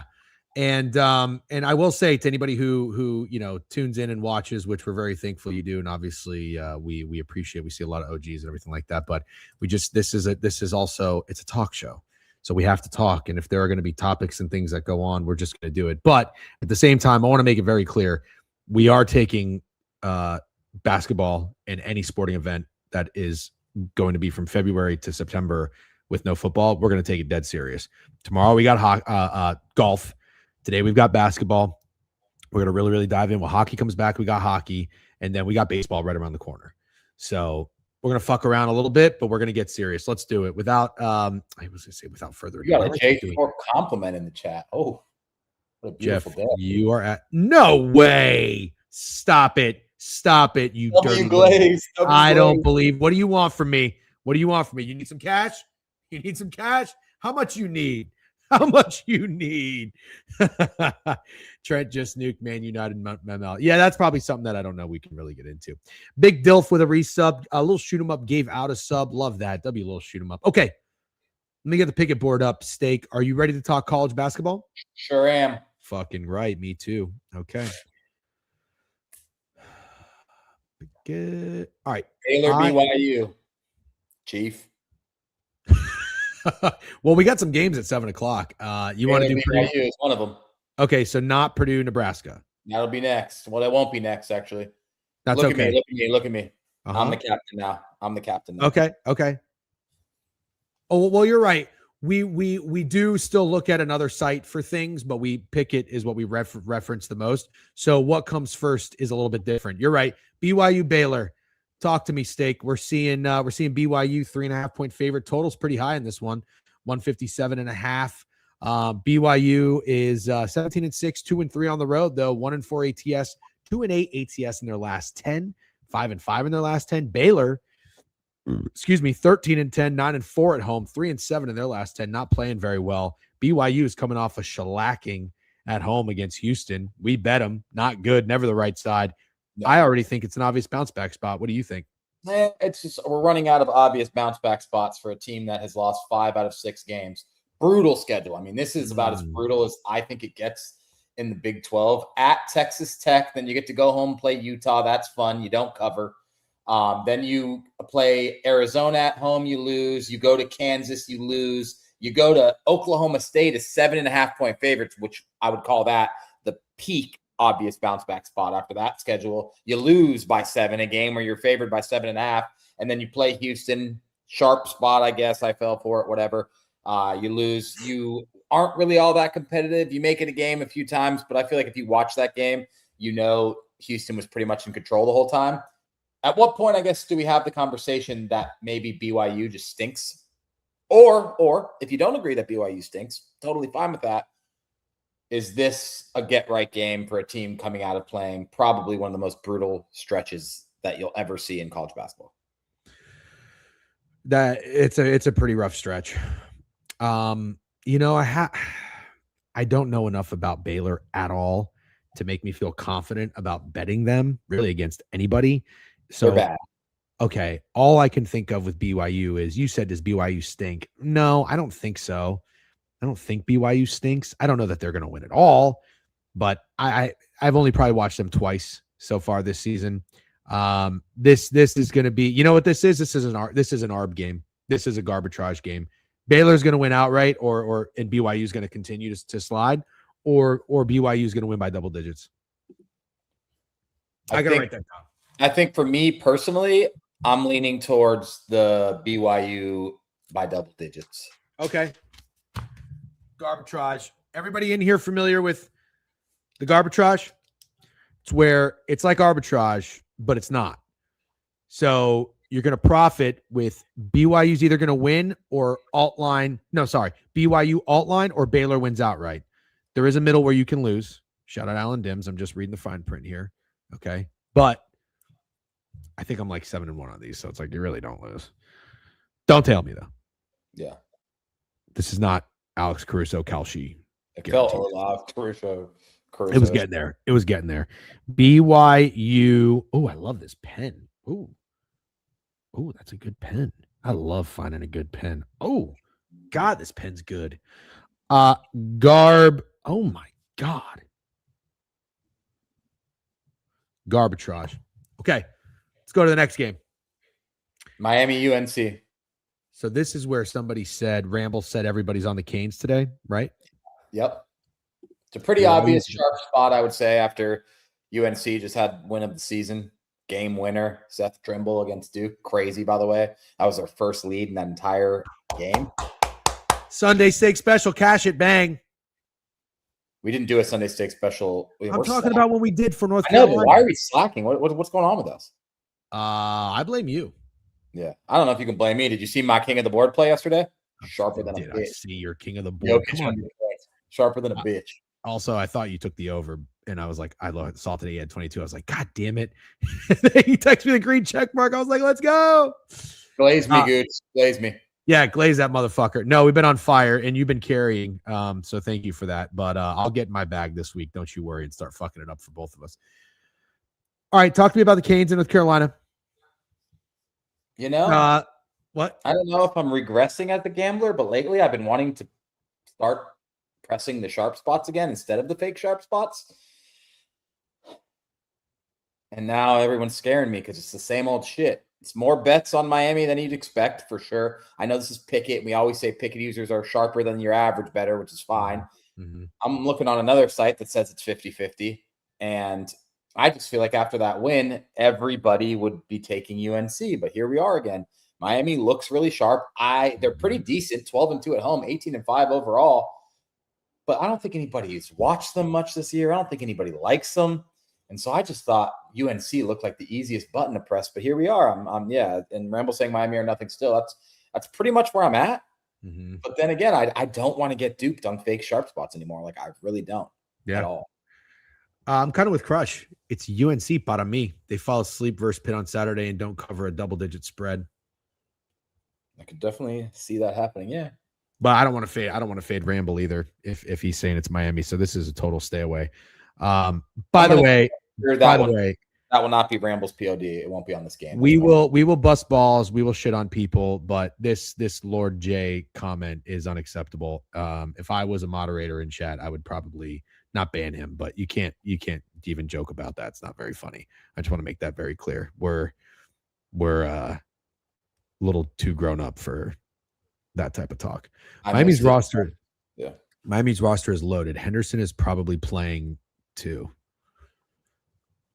Is Miami's roster loaded? I know that Miami is solid, and I know it's not just all about what people are betting. I just feel like no one's watched Miami this year. Most people. I watched him beat the fuck out of Notre Dame. Yeah. I tried to fade him against Wake Forest. That didn't go well. Torn. Got my head in a blender with this one. I probably will bet it because I'm excited to watch it, but let's just wait to see where we get. Good basketball tonight. Yeah. Oh, yeah. I'll watch something. If I might fall asleep too at like 8:30. I'm already tired. Yeah. Okay. All right. So I'm gonna pass on that game. Let's keep going though. Let's talk about Nebraska and Purdue. Nebraska and Purdue. I'm excited for you to talk about this one. Oh, dude. Well, I've got some thoughts on Purdue. I think they are stinky, hot ass poo-poo garbage. That's what I think about Purdue. If you're paying for picks and your capper tells you that Purdue is winning it all, unsubscribe. That's what I would say. I don't even know what made me think of that, but I just feel like Purdue is probably going to be one of those. Purdue's going to be one of those teams where it's like, oh, they're really good. They're falling off. You're going to get a good number. Team to win it all. And you could fade me on this if you want. That's fine. I'm just not seeing it with Purdue. I'm not. And I think I've watched him play probably 4 times, which is a lot for me. I mean, I watch probably one game every 2 weeks leading up until this point of the season. College basketball, regular season, not really my favorite thing. But now we're getting down to the nitty-gritty, and I'm into it. So I watched them play Oregon. Oregon sucks. Correct. And Oregon almost beat them, But this is, I got to tell you, this feels like a spot Purdue fucking wins. That's what it does. And it feels like they win because Nebraska loses. That's what I think happens in this game. I think Nebraska is a good team. I'm not trying to get cute. We'll talk about what they've done recently. They lost 2 in a row at Michigan and then at a bounce back spot to Illinois. Nope. But they went on the road to play Rutgers. Also terrible travel.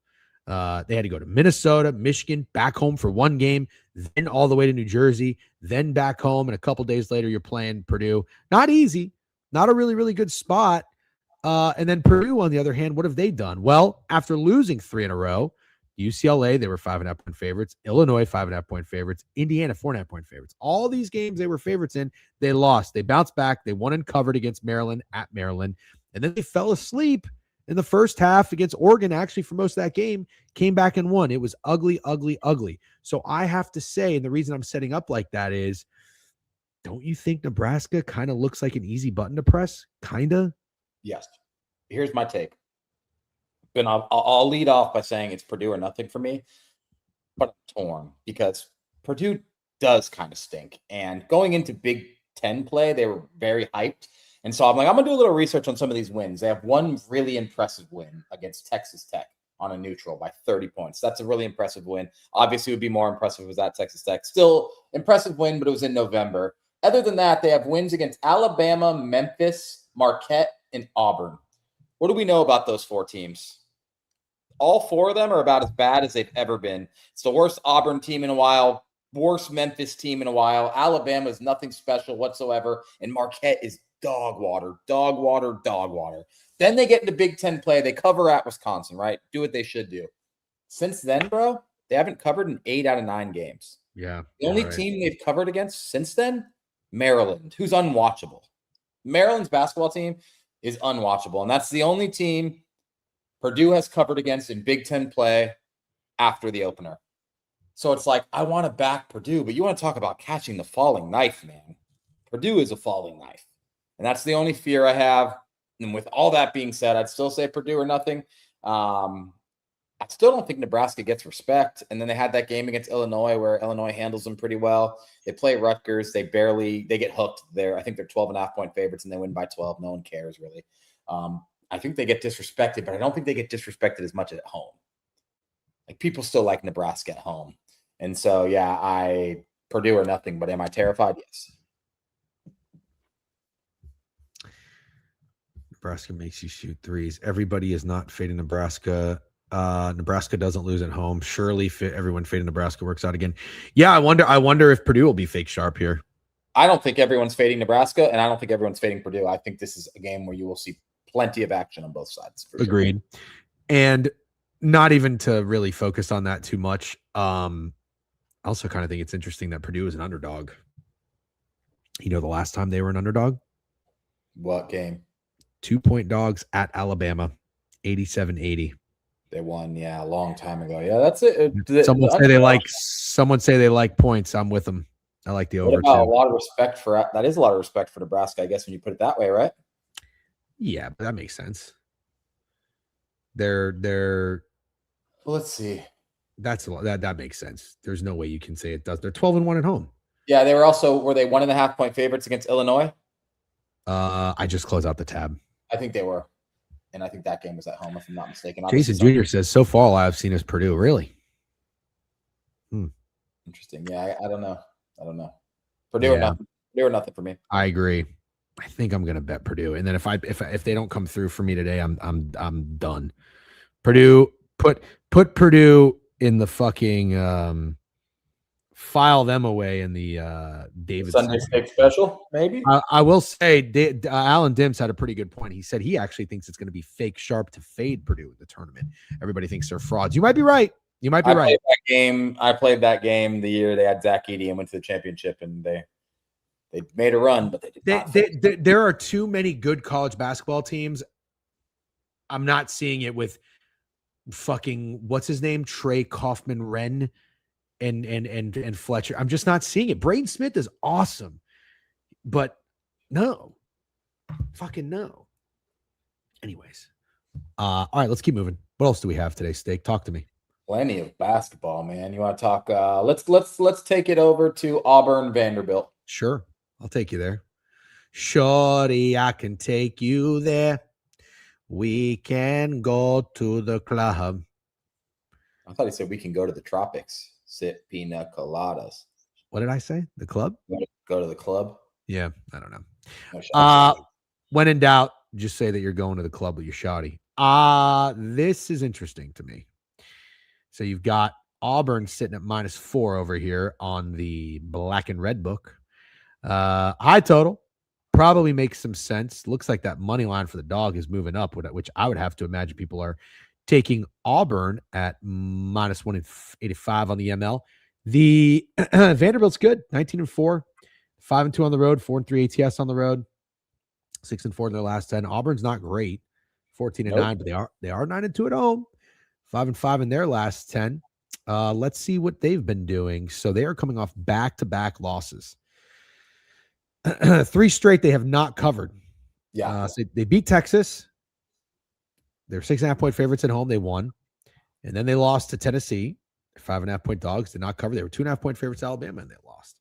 So catching 4.5 to Vandy, I've thought you can make an argument, looks kind of enticing. But also, if you just don't even really consider the spread, don't you think that Vanderbilt's a good enough team that they could beat Alabama? Don't you kind of want to just take a plus price? Yeah, I don't think Vandy gets a lot of respect, but I think this is too many points.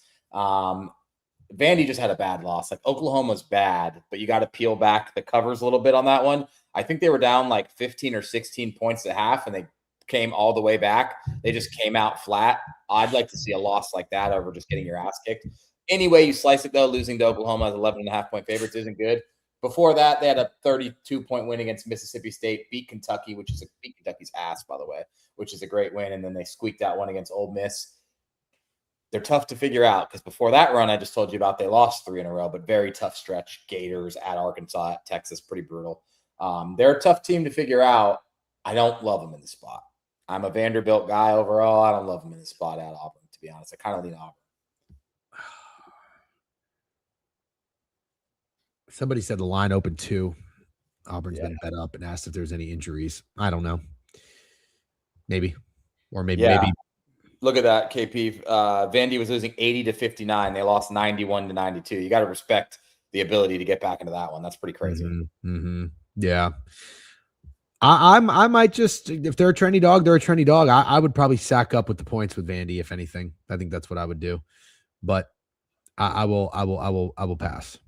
Okay, let's quickly run through the 2 ACC games. I don't think there's a ton, but you got UVA -7.5 at Florida State, and then you also have SMU at home -11 against Notre Dame. So I think we should talk about both of those real quick. Sure, let's do it. All right, talk about the Seminoles first. 7.5-point dogs at home against Virginia. I think Florida State basketball is so terrible. Yeah, you know what they've been doing though? No. Won 4 out of 5.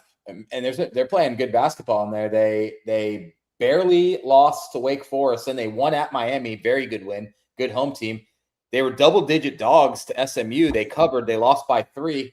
Then they play at home against Cal. They win. They play at home against Stanford. They win. And then they go to Notre Dame and win and cover, which, like I said, Cal, Stanford, Notre Dame, not the best stretch, but winning 4 out of 5 when you're Florida State. And I think going into that point of the season, you were like 7-11 and everyone had written you off. They're definitely playing their best basketball of the year. So like, if you're looking at this and thinking it's short, I don't know if I can get there.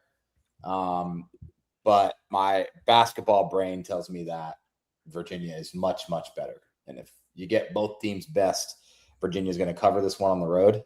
Those are the splits. Yeah. I legitimately want to square up with Virginia. Virginia's won 4 in a row. They're not dominant by any means. They went to overtime with Notre Dame. They did beat the shit out of Pitt. I kind of feel like everyone's doing that. But I don't know, man. 7.5 on the road. I kind of want to take Virginia here. Fade FSU at their highest. I think this will be the highest FSU gets all year. I'm going to go against you here. Okay, I understand.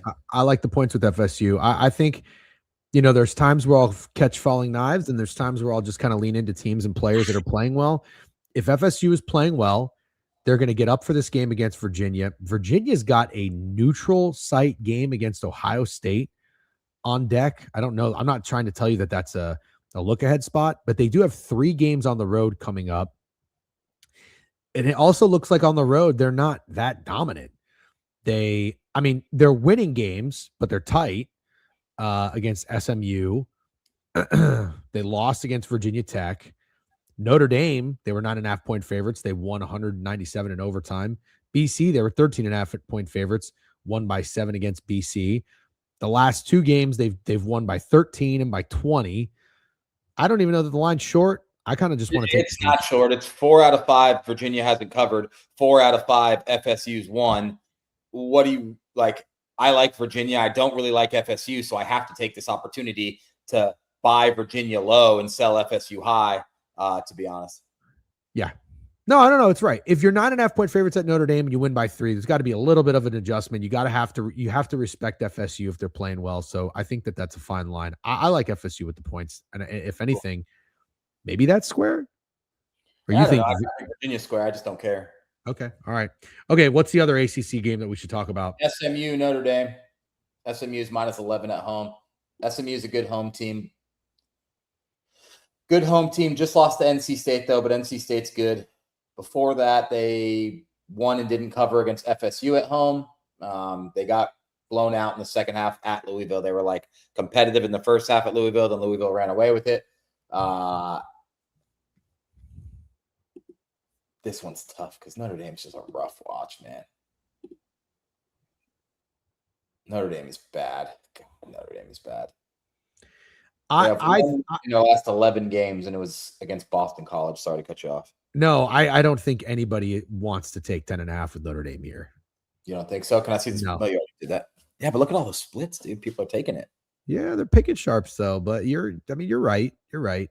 Notre Dame. I have to say, I feel like people aren't hip to SMU being pretty decent. Really? Kinda, yeah. Okay. Yeah. Fine. Yeah. Damn, man, we fucked up. Should have stayed in Dallas and gone to this Notre Dame SMU game.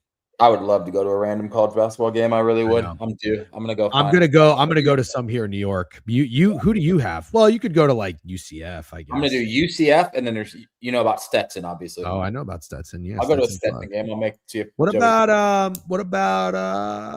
how far is Florida Gulf Coast? Enough that I could drive there for like a fun game. It probably like 2 hours. Are they still fun? I don't think not like that. It ain't Dunk City, that's for sure. Okay. All right. What's the next game we should talk about? I think we should talk about Marquette. Pass. Wisconsin, Illinois.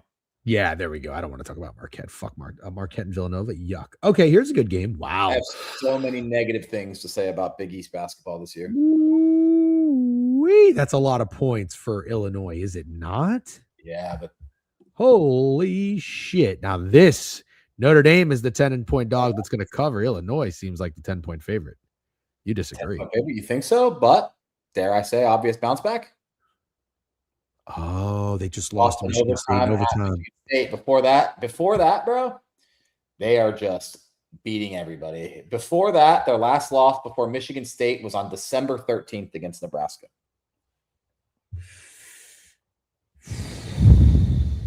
Let's talk about it. While we talk about that, let's talk about what Wisconsin's been doing. Okay, I'll pull up the splits here. It looks like Pickett Sharps like the points with Wisconsin. Only 25K on it, though. So both teams coming off overtime losses. Interesting. Not horrible. Wisconsin's not playing bad. Was that a cover? Yep, they covered against at Indiana. Won and covered against Ohio State. Beat Minnesota, but didn't cover. Lost to USC. Bad loss before that. 4 wins in a row, 5 wins in a row. One of them was at Michigan. So yeah, if you like Illinois, I'm kind of seeing the reasoning. Still God, I didn't see it. I was like tracking it on the phone. I have no idea how that game ended. No, I think I saw Big Cat was bitching about fouls. Is that what it was? And I think there was a really, really bad calls. If Illinois wins big tonight, got to back Wisco this weekend versus Sparty. They got hosed by the refs in Bloomington. I think they come here pissed off. I wonder if Snowman would agree with the call. Too many points on one side, and on the other side, obvious bounce back. So you pick your side. Shady Beef. People say that to me all the time. Random people in my DM say that to me. I think you look like Scatabo. Interesting. But then I also get Alejandro Kirk. I kind of see that too. Yeah, it's pretty funny. Also, shout out Hovey said it's so weird seeing you right in the middle of your camera. You're usually always falling off. It is pretty crazy that for the longest time you've literally been. It might be the chair. So W wife. Yeah, been like, this is what you're doing whenever you're looking at the board, or you're like this. So this is great. W chair, great wife. Your head's on straight. You're centered. I'm in love. I'm in love with the setup. God, I don't know. A gun to my head, I'll go against the obvious bounce back spot and say Illinois. Well, no, you would say Wisconsin. I'm saying Illinois. I'm going against one of my systems. Oh, sorry. Yeah, going against one of my systems here and saying that I like Illinois. You're going with the obvious bounce back. Yeah, exactly. Got it. Okay. Paulo hooked it up for real. Mm-hmm. What does that mean? Oh yeah. Got it. Yeah, funny. Okay. Like you've been here before, dude. I know. My bad. All right, we got some 9:00 games. We've got Arkansas, LSU. Should we start there? Did you say 9:00? Is that what you said? Yep. Did you skip over Arizona State, or is that just not first on yours? That's 9:00. It's just not first on the picket screen. We can do that one. Arizona State. Yeah. Oklahoma State. Yeah. Oh, talk about a fucking bounce back. Well, I mean, Oklahoma State's not like a bounce back spot, but they just got fucking ragdolled by Arizona, didn't they? They got ragdolled by Arizona, which was so predictable. I remember saying that to you. Was that Super Bowl day? I was like, bro, how is this not after Oklahoma State beat BYU? Is so obvious they're going to get waxed by Arizona. Kind of hate myself for taking that, but is it obvious? Is Arizona State any good? They're 6-5 at home. I don't think anybody talk about Arizona State. I like Oklahoma State. Really? Mm-hmm. But here's my thinking. Oklahoma State can't be that bad if they're 16-7. No, Oklahoma State isn't bad. So what's your reasoning for like an Arizona State, that the fact that I feel like Oklahoma State +3 kind of looks like a button people would want to press because of the number? Then the fact that you're getting 3 with Oklahoma State, who's they have the better record, more impressive wins. Yeah, they're kind of falling off. They're 4-6 in their last 10 too, I guess. Yeah, I would lean Arizona State in this one, man. Dude, but Arizona State stinks. Yeah, that's why I don't think they should be -3 here. I kind of think it's crazy. Do you know the last time they were a 3-point favorite against anyone? It was at home, higher than a 3-point favorite against anyone. It was at home against Oregon State, and they lost. That's crazy. They were 1.5-point favorites against Kansas State, won by 3. They were 1.5 favorites against Colorado, lost. They were 1.5 favorites against West Virginia and lost. I don't know. I might have to press this button, dude. Yeah. I get what you're saying. You think that's a lot of respect for Arizona State. I don't know. I this is one I might just know. All the way they're saying they get home line respect. So that's one.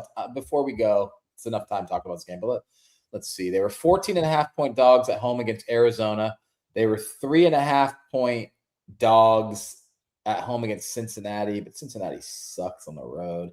They were 1.5 against West Virginia at home. Who's better? Seriously. West Virginia, because I think this is the perfect example. Oklahoma State is better than West Virginia, right? Uh-huh. Yeah. So why are they favored by more against Oklahoma State? No, I get it. I get it. I think Arizona State's going on the card for sure. You're going Arizona State because because the line is telling you it's Arizona State. Yeah, and I think you got to find your spots to get sharp in college basketball, but it can't be the obvious ones. Sure. I don't disagree with you. I fear Miami, even though I'm probably going to take Miami. I fear that's the obvious sharp spot for everyone tonight. I don't think that many people are looking at ASU like that. Give me ASU. Okay, fair enough. I might go against you again. I really, really don't think you should go against me in this one. I don't. If you want to sit on the sideline, that's totally fine. I don't think you should go against me. All right, I won't. The other one was fine. Virginia, FSU, totally fine. Yeah. Okay. You like Arizona State. It's a lot of respect for the line. I understand. Okay. Let's go to what's the next one you got? You just tell me. I'll pull it up on Picket. Oh, read the Jovan comment. Jovan, not Jovan. Oh, geez. Not good. Hope he. I did think he got hurt, but just it's the Baker Mayfield thing. Don't play. I would say that too. To be fair, if that's how it went for me in the playoffs, I'd probably say that. Just say I got hurt too. Hopefully he comes back from injury and also gets some kind of surgery that makes his arms longer. What's that movie? You know what movie I'm talking about? Where he's like, I got the surgery to make my legs longer. Oh, it was with the matchmaker. Damn it. The Materialist or something. No, dude, it was a comedy. It was such a good line. It was like he had like robot legs or something. Fuck, I'm gonna. I have no idea what you're talking about. Hitch. He's like, I got some kind of surgery to make my damn. I'm gonna find it and it's gonna be bad. No one in the comments is even close. Unfortunately, it's not Inspector Gadget. U.S. is playing Canada today. Yeah, we'll talk about that at the end. Let's keep rolling. I would never bet on USA Soccer. They are ass. I'm just letting you know. You've seen the movie. You love the movie. It's a comedy. They're saying like, oh, they're like, it's a pretty risky operation, but it's worth it. You don't know what I'm talking about, dude? I have no idea. It's a pretty risky operation, but it's worth it. No idea. God, we should move on. I don't think it's that popular, whatever you're referencing. You're going to get it. You're going to know it, and then you're going to feel stupid. Okay, let's go to Iowa State, TCU. Looks like a fun one. Okay. Iowa State -6.5 set. Ooh. Showing 8. You're not showing 8 on there? Grandma's boy, dude. Is it Grandma's boy? Not on Pickett. Dude, Grandma's boy. I know Grandma's boy pretty well. You didn't see Grandma's boy? No, I know it pretty well. I don't know that. I don't know that. You know what I'm talking about with the robot legs and the risky operation? No. The owner of the video game company, the weird guy. I'm so mad at you right now. I'm that guy? It's crazy. I don't remember that at all. All right, we'll get onto that after. That'll be a private conversation. TCU. I don't know what to make about TCU. Win at Baylor, pretty impressive.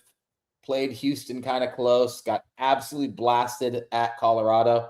Pretty big. Nah, not pretty big, but they had a bounce back win against Kansas State where they didn't cover, if you care about that. More competitive.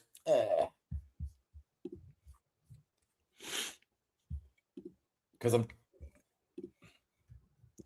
Iowa State has covered 4 out of the last 5 and won 5 games in a row. But I'm not going to tell you that I think this line's short at 8. I'm really not. I know what I'll tell you. I think this is an under. Okay. What makes you say that? Correct me if I'm wrong. Wasn't TCU Iowa State?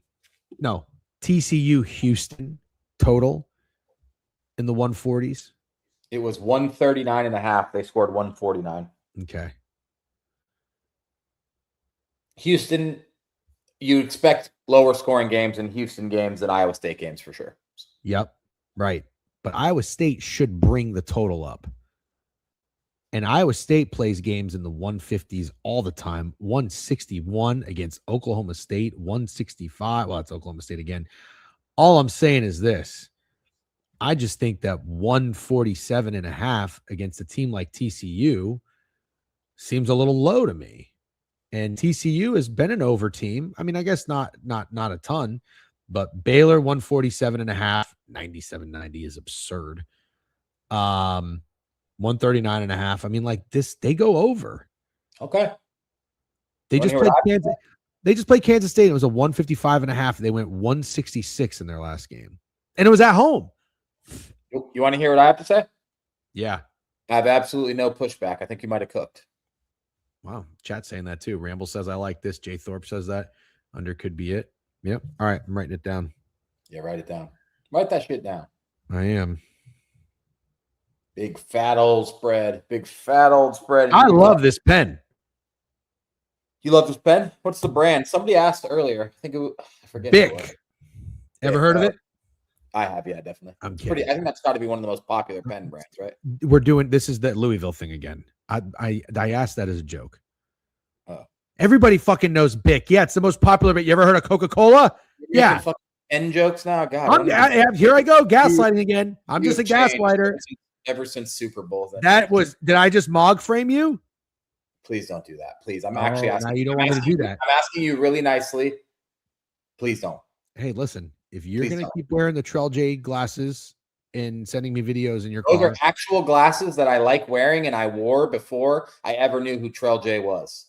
I had those Oakleys before Trell J ever crossed my timeline. You never wore those. For 2 years, Trell J was posting videos every day with those glasses. I had never seen a Trell J video. I don't know. You act like Trell J is Denzel Washington, dude. Like everybody's just heard of him. That's literally how you act about Trell J. Like he's Denzel. Like he's in everything. I didn't know who the fuck he was. I didn't know who he was, dude. Okay. What? Yeah, you think I went and bought the glasses because Trell J had them on? Come on. I think that fucking respect. I give you respect all the time, but sometimes you are subconsciously tailing. Oh, let's talk about Adam's Got Picks comments. I want those glasses. The ones that the guy had when we did the American flag thing, game. I want those. Sure. Definitely. Yeah. Yeah. Trell J Washington is very funny. Yeah. I did mog frame. Okay. Out of all the fucking Gen C things you pick up on, you don't want a Jester Goon or Mog Frame. Nah, dude. I'm at you. You are enraging me. You are enraging. That's like the meme. How do you do, fellow kids? That's what you are. It's just Anyway, it's Houston. It's -18, and it's like okay, not that crazy, but on the road, that's just such a monster spread. Monster spread. Yeah. Like they're 18.5-point favorites at home against Arizona State. I get that. They're 13.5-point favorites at home against West Virginia. I get that. Just 18.5 on the road feels huge, but why are you even highlighting that comment? What's wrong with you? I'm trying to get in my bag, dude. You're in it. You're in it. Stay in it. I'm just laughing. I told you the words are funny. I don't stop, Loki. I gotta please stop. Funny words. They're just funny words. I'm laughing. Shitty ass Utah has lost. Oh my god, this team's bad. 1, 2, 3, 4, 5, 6, 7, 8, 9, 10 out of 11 games. The only win being against TCU, but they do cover. At one point, they had covered 5 in a row. They just covered this exact same number at Kansas. But now, torn, man. I kind of think it might just be Houston by murder. Okay, you've been pretty good with your teams by murder plays. Big fade. Yeah, it might be Houston by murder. This is a fat spread. Okay, I don't really know that I want to get down on it. We don't believe in letdown spots anymore. I already got it, dude, and you guys are gonna hate it, but I know what I'm doing. You know what I'm doing? I'm taking Houston -18. And then you know what I'm going to do? I'm going to go right down to the game in my lower right from the Houston game. There's another 18-point fight, 18-point road favorite. Oh, now you like my silly strategy, huh? Yeah, you want to hear who it is? You like Pitt. It's the Duke Blue Devils. What happened to them? Did they just lose in heartbreaking fashion after winning the entire game? Are they not one of the most obvious bounce backs in the history of bounce backs? Get in, you fucking losers. We're fading the Duke Blue Devils. Pitt +18. Add it to my card. Pitt +18. Trash ass Pitt. Somehow trash ass Pitt's going to figure out how to cover this spread. I love it. They haven't covered in 5 out of 6, but I don't give a shit. Trash ass Pitt is covering this game against the Duke Blue Devils. Take it to the bank, but don't really take it to the bank. Dude, I don't know if you're in here, but can I get a air horn in here? I need the Oh, you didn't like it when it was at the Super Bowl party, but now all of a sudden you want air horn. Yeah, because this isn't a Super Bowl party. Okay, this isn't a Super Bowl party. This is yeah. I need that. Gotcha. Yeah, what have you done, Goots? If you can add that to the sounds, that would be good. We have right now bongos. I like the bongos. They're not going to cut it though. That's a good tee me up. What about that? Clap it up. Or the rim shot. Ooh, I would use the shit out of that one. But we have an applause already. It does sound a little bit more like staged. Real quick, we got a nice comment. If anybody wants to say nice things about us, they're always going to get highlighted. Did you see Caleb's comment? No, I've been that bad at looking at the comments. Sorry. You're doing good. You're doing great. You're carrying right now. I'm all out of gas. Caleb says, you guys have literally made my morning for years. I'm dying laughing at Degen saying, did I just mog frame you? Oh, yeah. W. Caleb, I guess. You're a piece of shit, man. I'm a piece of shit. I'm a piece of shit. All the fucking childish kitty fucking things you like, and I can't just tell you the words. By far the worst. But anyways, let's talk about the last game of the day. So we've got the W timing 7 whole minutes to talk about LSU Arkansas. Are you as grossed out as I am? I can't lie to you. I'm not. This game is not it. Yeah, I know. It's not. No. And as much as I hate the Olympics, curling fucks. Just want to make that. Yeah, I know. They were talking about it on the plane. Everybody's watching on the plane yesterday. They were really excited. I didn't realize, but people are getting into curling. Like the curling stock is up. Sure. Oh yeah, curling rocks. Wait, what does USA play Canada in? What sport? Well, I thought somebody was talking about hockey, soccer. I guess it's hockey, women's hockey. Oh, women's hockey. Yeah. Somebody asked if I was betting USA women's hockey against Canada. No. What am I going to do? I'm just going to bet on USA? No. That shit is cool if you're 20 years old and in college, but it's not very cool. I can recall being patriotic I don't remember what year it was, but USA was kind of good at soccer. Not really good at soccer, but they were kind of good at soccer. They had made a run. And I want to say, did they make it to like the final 8? Does this sound right to you? Yeah. I think they like lost to Ghana. No, not sound right. Dave was this like the Landon Donovan? Dave Martinez Burner says 2012 Ghana, and that would have been in my prime. So listen, every time USA played, I went to downtown Orlando, got shit canned. All the bars were open, slammed. Didn't matter if it was the middle of the day. It was like no one had jobs. Went to the bars every time USA played. I had some kind of American flag shirt. I looked ridiculous. I got really into soccer for that time. 2012 is definitely when it was. And it was just a really good time. And I was heartbroken when we lost to Ghana. Yeah, I don't remember that. I don't remember that game. Yeah. I do remember a couple. I mean, there's been some great World Cup USA games, no doubt about it. I just think since that 2012, like the team is kind of 2016 was cool. 2016 was cool. That was the time I did that. What happened? Can you remind me what happened in 2016? Who we lost to? I don't know if we got knocked out because of it, but we played. God, I don't know if it was like Portugal or someone. Like we had a really good win, and then we had a game where Tim Howard went. Belgium, maybe. Tim Howard had like 40 saves. That sounds right. Damn. I think it was Belgium. Yeah, I was downtown Corp at my job. Me and another degenerate, Deepar. You know Deepar. He's like, we're going to watch the World Cup. I was so unproductive. I gained like 20 pounds, and we went and we just gambled. We drank at like noon. It was amazing, and that game was electric. Yeah. 2010, not 2012. That makes sense because that was 2014 because that's when we worked together. Yeah, it was still makes sense. Still my prime. Even still your prime. That was the year I turned 21. Yeah, I remember being. Hey, I'm gonna get really into the World Cup. Just letting you know. I'm gonna bet so much on the World Cup. Yeah, that's fine. The World Cup rocks. I just USA soccer stinks, but the World Cup is awesome. All right, where are we at, Steak? Why don't talk? Oh, the board's over. You didn't want to talk LSU Arkansas, which I'm. Whoa! I did not say that. I just said I wasn't jazzed up for it. I need you. The people need you to talk about LSU Arkansas. What the fuck am I gonna say about these teams? Look at the picket splits. Love Arkansas today. Jeez. Yeah, I'll tell you the truth. This is a pretty simple one. You want to try to get cute and sharp, you bet LSU if you want to try to get cute and sharp.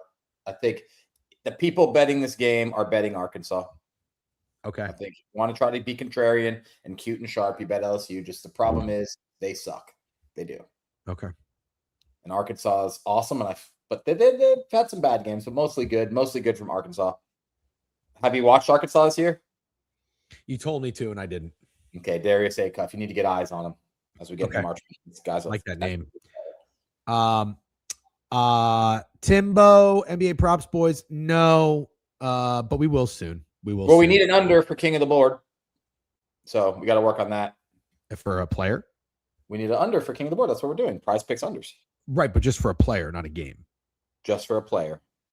So let's go to the board real quick. Sure, yeah. Prize picks board. Pacers, Knicks. Oh my God, I know what I'm taking. Cat under. Over. We're taking. I just said I'm taking. I didn't say it's a fucking King of the Board play. You're gonna Martingale, Karl Anthony Towns. No. You know that's how the world works. He loses. He scores 11 when the Patriots score 13. I get fucked out of $200. He's gonna have 40 tonight. Cat's gonna have 40. Bet him again, bro, and then you're gonna get fucked out of 400. No, I'm not. That's going over tonight? No, I'm not. Yes, he's going over points. What's his prop? I don't even know. I'm gonna alt it. That's my POD tonight, but that is not our King of the Board play. Let's find an under. Rockets, Clippers. Anything coming to you there? No. Okay. Rockets minus 7.5, total to 11. Ooh, I could see myself fading your boy Sengun. Ooh, no me gusta. I could see it. You wouldn't probably have said you would like fading Nikola Jokic. Guilty. If they're white and they're foreign, I'm fading them. I don't want to give away our strategy, but I'm just fading white foreign dudes. Sounds yesterday, like Jokic, today Sengun. Who should be tomorrow? Valanciunas. Yep. Dallas Mavericks. That's a low total though. There could be an underplayer there. Just saying. Mavericks Suns 7.5 point favorites. Total 228. Oh, flag's going over. But I'm not going to bet flag. Yeah, please don't. Spurs and Lakers. Oh, kind of obvious here, Shooken Book. Kind of obvious. I got my eyes on old Sengun. I think a lot of people are going to be betting Sengun props tonight. I'm going to go. Why? Yeah, he got ejected. I don't know if was that last game. He's like my favorite player in the NBA. I really don't want to do it, but I'll trust you. Yeah. Well, you know what? I don't know how, but I'd say we cooked here. Somebody cooked here. In like on today? Oh yeah. He's played since then. Still, I don't give a fuck, DC Bets. He called a female ref a bitch. Sengun did? Yeah. Oh my god. 2 games ago. That's fucking crazy. I don't think you can do that. Can you call male refs bitches? No, I don't think you can talk like that to a ref at all, but to just call a female ref a bitch is kind of crazy. Yeah, it is crazy. I was just wondering if you could call male refs bitches. I don't think you can call a ref a bitch. So if you call a ref a bitch, regardless, you're yeah. Right. I know you say, "Oh, DJ, you hate women, so you have no problem doing that." All right. I just want to make sure equal rights. Hey, cat over points. Maybe Sengun under for our king of the board. Mavericks, Suns, nothing. Spurs, Lakers, nothing right now. Oh, back to Castle. Yeah, you do it. Yeah, damn, I got to do that today. I got an NBA championship future. I'll post it today. It's a big one. It's not the Oklahoma City Thunder. You want me to tell them who it is? Nope. Okay. Bet they can figure it out. Yes, it's hitting. By the way, it's hitting. It's not hitting. It's not. I got insider info. I got insider info. Here's the notebook recap for everybody that you didn't ask for. BYU, Baylor, Garbatrage, Purdue +1.5. Also like the over. Vandy, it's a lot of points. It's all I wrote down. Not that I'm going to play it. FSU +7.5 going against Stake. Oklahoma State, I wrote down, then I scratched off. ISU, Iowa State, TCU under is my POD. Cat over points is this is how the sports betting universe works play of the day. All right. Any closing thoughts or final words, Stake, before we say goodbye? No. Okay. Goodbye.